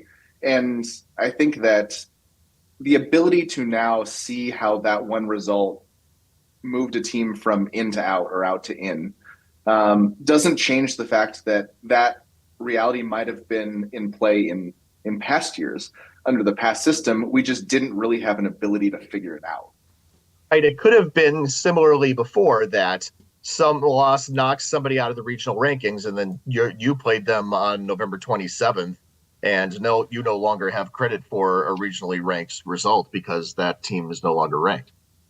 Or some team lost and their OOWP in your SOS calculation moved you from 520 to 519, which could be viewed differently. Just things like that. We just didn't really have the ability to key on in the old system. Yeah, that's it. It's fun stuff. To your earlier point, we are able to project out, like if X team loses only one game the rest of the way, they'll probably be in. But Matt and I have definitely talked about what sort of code would we have to write to say this result carries a difference of, this percentage of Pool C odds for each team. You often see this for NFL games where they can show you, like on a bar graph, the leverage of a result. And we definitely want to create that, but I think we're a little bit limited in our abilities to figure out how to make that work. Well, you probably also want to see a year and how it plays out, right? There's just so many games that I think we would have to. I think it's 100. The number of games squared is what we would have to run in our simulation. Oh my God, Matt! 5,000, 5,500, 6,000 squared. Wow! Right, because you basically maybe not squared, maybe at least doubled, right? Because you have to do everything both ways, but for each opposite way, it impacts the rest of the country. Right, so you have to hold the rest of the country constant. So it might be number of games squared. Yeah, squared or double doesn't matter. Still hurts. Neither of us have tackled that one, as far as I know. Don't blame. And even the predictive stuff that the DataCast is doing is all predictive based on outcomes, based on percentages, right? Like it's they're showing NYU right now is 100% chance to get a Pool C, but that's not 100% chance to get a Pool C. It's 100% of the simulations run. They win all the games they need to get a Pool C. Right. So there is still a chance they won't get it, but it's like It's just very, very unlikely, and so unlikely that it doesn't come up in the Right. simulations. But like Right, that doesn't even guarantee it either, because they still have to play the games. They finished 18 and They 7 do. if they lost everything else. I think Logan Hansen has done a good job trying to say that the result of a simulation is not a projection or a prediction, but it's showing that, like, based off of past performance, it's very unlikely that a team like NYU men's basketball does not finish the season in spot for an at-large bid, right? So it's not saying like we know how the rest of the season is going to result, but it's in most of the cases, it would take something quite unlikely and a large deviation from their past performance this year for them to miss. Well, but I also think it's different because we will talk about locks when we get to a certain point, right? Probably into the conference tournament, there will be teams that are locked in, but that's not where we are now. If some of these teams don't win a single game the rest of the season, they may not get in. Right. I was just talking about Trine. Is 5 of the next 6 are on the road. There's nothing locked there either. So Wesleyan has to go to Maine for the rest of the regular season, right? And if they were to lose to Bates, Bowdoin, and Colby, and then lose a first round, a quarterfinal game in the NESCAC, they still finish 21-4. I believe they get in. Yeah, probably. But it's so almost they may be one of our early locks, but it's not almost everyone like is the in weather. that position. Right? These simulations are done all the time about what the weather will be, what storm will do what. You got the Euro model, the American model, the Canadian model, et cetera, and they all come up with different ways of figuring out. I know I'm going to get freezing rain overnight into Thursday. I know that. How it impacts, who knows? And there's always a chance that the simulations got it wrong because there was some little curveball that they didn't see that we don't see, and it misses us completely. So that's how I kind of will relate what you were just talking about is, we can run these simulations over and over and over. It doesn't mean it's locked in. And a full year of data is a lot more helpful than still running on not having that full year. I think the most useful thing about doing simulations is not all teams have the same schedule distribution and difficulty remaining. Fair. So there are some teams, I think Western New England women is a good example. They don't have a very large ability to move up by continuing to win. The same way that a team from a strong conference like the UAA, WIAC, or NESCAC has an ability to move up purely by winning because they will beat very strong teams and be able to increase their own MPI. That's a way to really show which teams can move. Like the landmark women's teams have some really low valued wins from their conference. And as they start to add a few more wins, they get to drop those and they can jump up in a way that teams from starter conferences have already done that kind of Good jump. point. And so, the winner of Catholic Elizabethtown women on Wednesday is going to take a massive jump. They're going to move from the teens to close to 10, which is a huge, huge jump at this point in the year. And so I think the simulations are good for illuminating those sorts of things. But of course, your odds of winning 6 straight 80% games is not high, but once you've won 2 of them, your odds of winning a large percentage of them have gone up significantly because you banked 2, just in the way the probabilities work. Yeah, good point. And basketball's, one game at a time, right? Yeah. So even the NCAA tournament, a 90% chance to win a game, it's not a ridiculous thing for the underdog to win in a 1-game thing. It's not a best of 7 series. Right. It's going to be fun. We have some twists and turns coming on the show too, but we'll get to those a little bit later. We'll see Pat a little bit more often. Well, I hope you remembered that memo. I got a brand new webcam, and I didn't get the step and repeat set up behind me the way I'd like to, but you hear way better audio than you would have ever heard from me before. That's true. It does sound we're good. We're getting there. Yeah. Sounds good. Well, Guys, you know what I purchased. You recommended it. Yeah, well, it's true. That's true. Gents, appreciate you coming on, Ryan, especially just to throw your hat in the ring. I really appreciate it. Give you guys final words. Ryan, I'll start with you. I'm just glad to see you here and back on the air. I don't know if you showed early on the picture of what that place looked like, less than a week ago? I'm pretty impressed at what it looks like now. So. Yeah, I did not show that picture.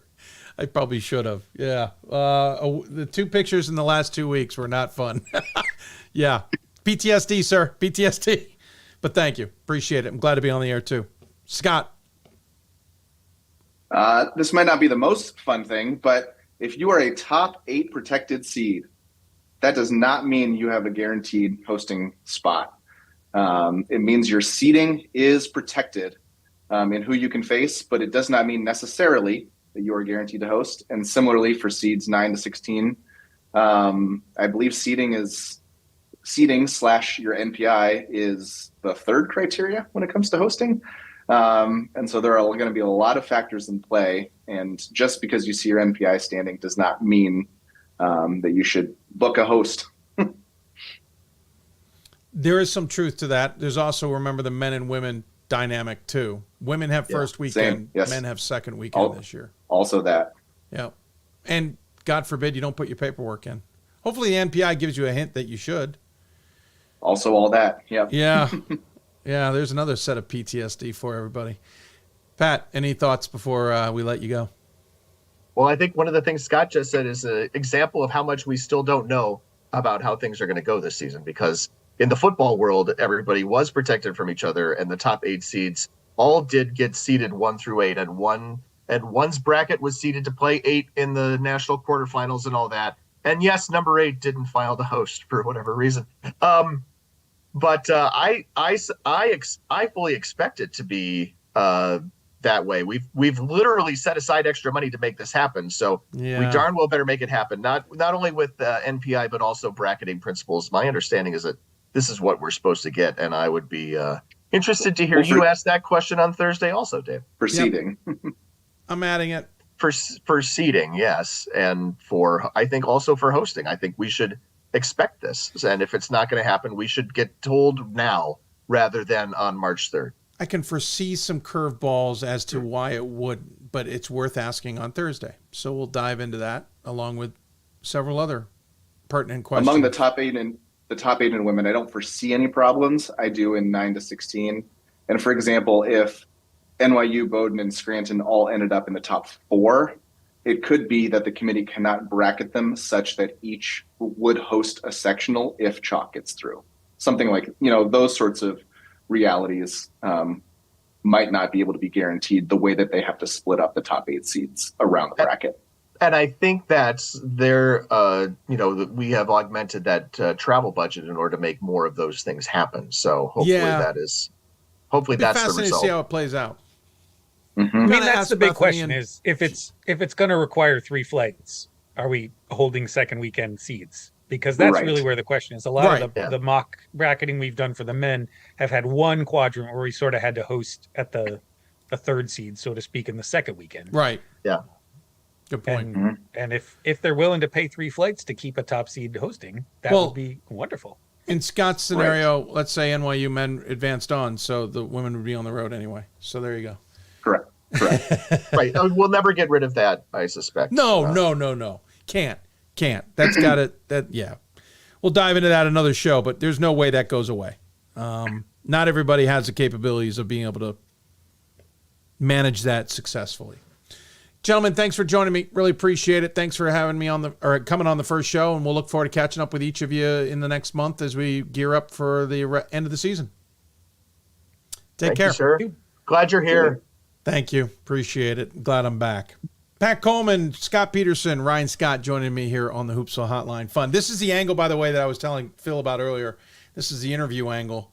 Going to work on a little bit because some of the lights are overpowering. We're going to have to fix some of the studio lighting and some of the placement of things. Those lamps are lit. They just don't seem it on air. So we'll work on it. We'll try and get a little bit more of a nice, relaxed feel to the studio. But this is what it looks like from this angle. And then as we had been showing much of the show, here's the more wider view of the studio. Again, to those of you who sent me uniforms, and there was one coach in particular who said, I want to see it on the wall.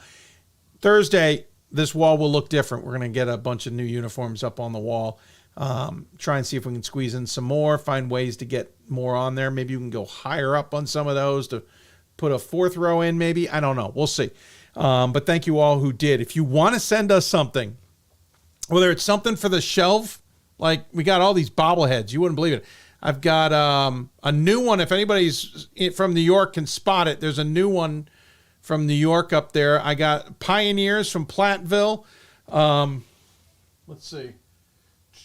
I got a Mount Union football one. I got a Wisconsin Lutheran, and I've got a Oshkosh one.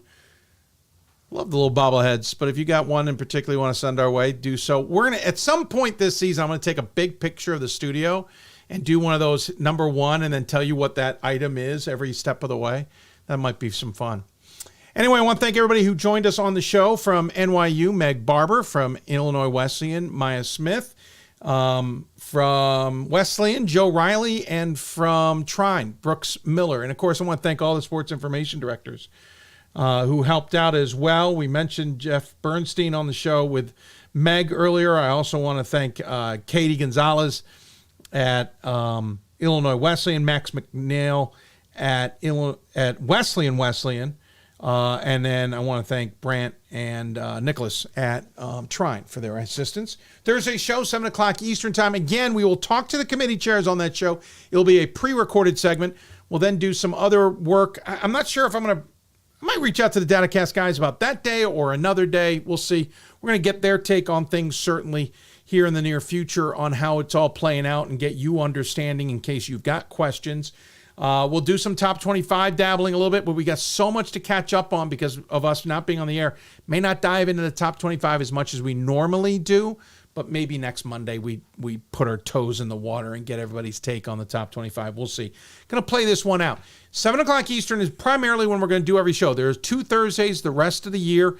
Not this one, but the following Thursday and the final Thursday, the 27th of February, that we're going to be on earlier in the day. Otherwise, 7 o'clock Eastern time, we'll still do our Selection Sunday show, though we might change the name since there's no selections anymore. Pat Coleman's going to host that. I may make an appearance from my MLB meetings. So on and so forth. I appreciate you all being patient. Ryan thought you might show the picture. Let's see if I can find that picture real quick. I'll hold it up to the screen. By the way, I got a note. It's been a while. It's been 45 minutes. It says, Trine's MIA schedule isn't as bad as next year. Or isn't as bad next year. Well, hopefully it's not, because that's ridiculous. In the Centennial Conference, I was told that teams aren't supposed to go more than 2 games back-to-back on the road. And that slipped through on a few teams, unfortunately. All right, so let me find this picture. Sorry, I got to weed through some stuff. Ryan was talking about to show how bad things were here at the office, as it were. Here's what it looked like before they packed out, because we had to use the place as a storage unit. So that's what this studio looked like beforehand, before they packed us out and did all the repairs. I don't know if I took one with all the boxes in here. There was at one point we had I don't think I took one because I had absolutely lost my mind. All the carpet taken out of the basement. Sorry for those of you who listen to the podcast. The pictures are not obviously coming through. Yeah, I didn't, for my own sanity, did not take a picture of all the boxes once they were back in to the studio, because that one was breaking my heart. But we're back. Appreciate it. Appreciate the family support as well. My daughter was certainly thrilled we were back on the air. My wife, I think, seems somewhat thrilled. Maybe because she gets to watch her own TV shows while I'm on the air. Went 3 hours tonight. That wasn't the plan. We're going to do 2.5 most days just for my own sanity. But we'll be back on the air Thursday, 7 o'clock. As I mentioned, John Lacey from Baruch and Bethany Danley from the OAC will be joining me as the committee chairs to talk about it. New top 25s, reminder, are out. NYU women are now the sole number 1 team. They've got all 25 first place votes. Illinois Wesleyan lost that. But Wesleyan men have 22 of the 25. Illinois Wesleyan has the other.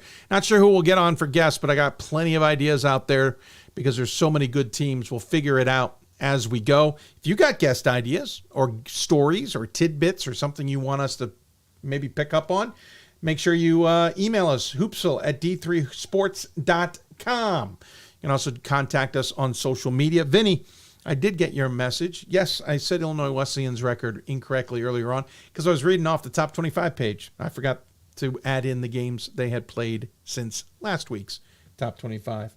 With that, we sign off. Thanks for tuning in, everybody. Appreciate everybody's support. Thanks for being patient with us. We're glad to be back on the air. Look forward to seeing you here on Thursday. You've been watching Hoopsville, presented by D3Hoops.com. Thanks to all of our guests for appearing on the show, and we will look forward to catching up with all of you on Thursday. Enjoy the basketball in the meantime, everybody. Take care.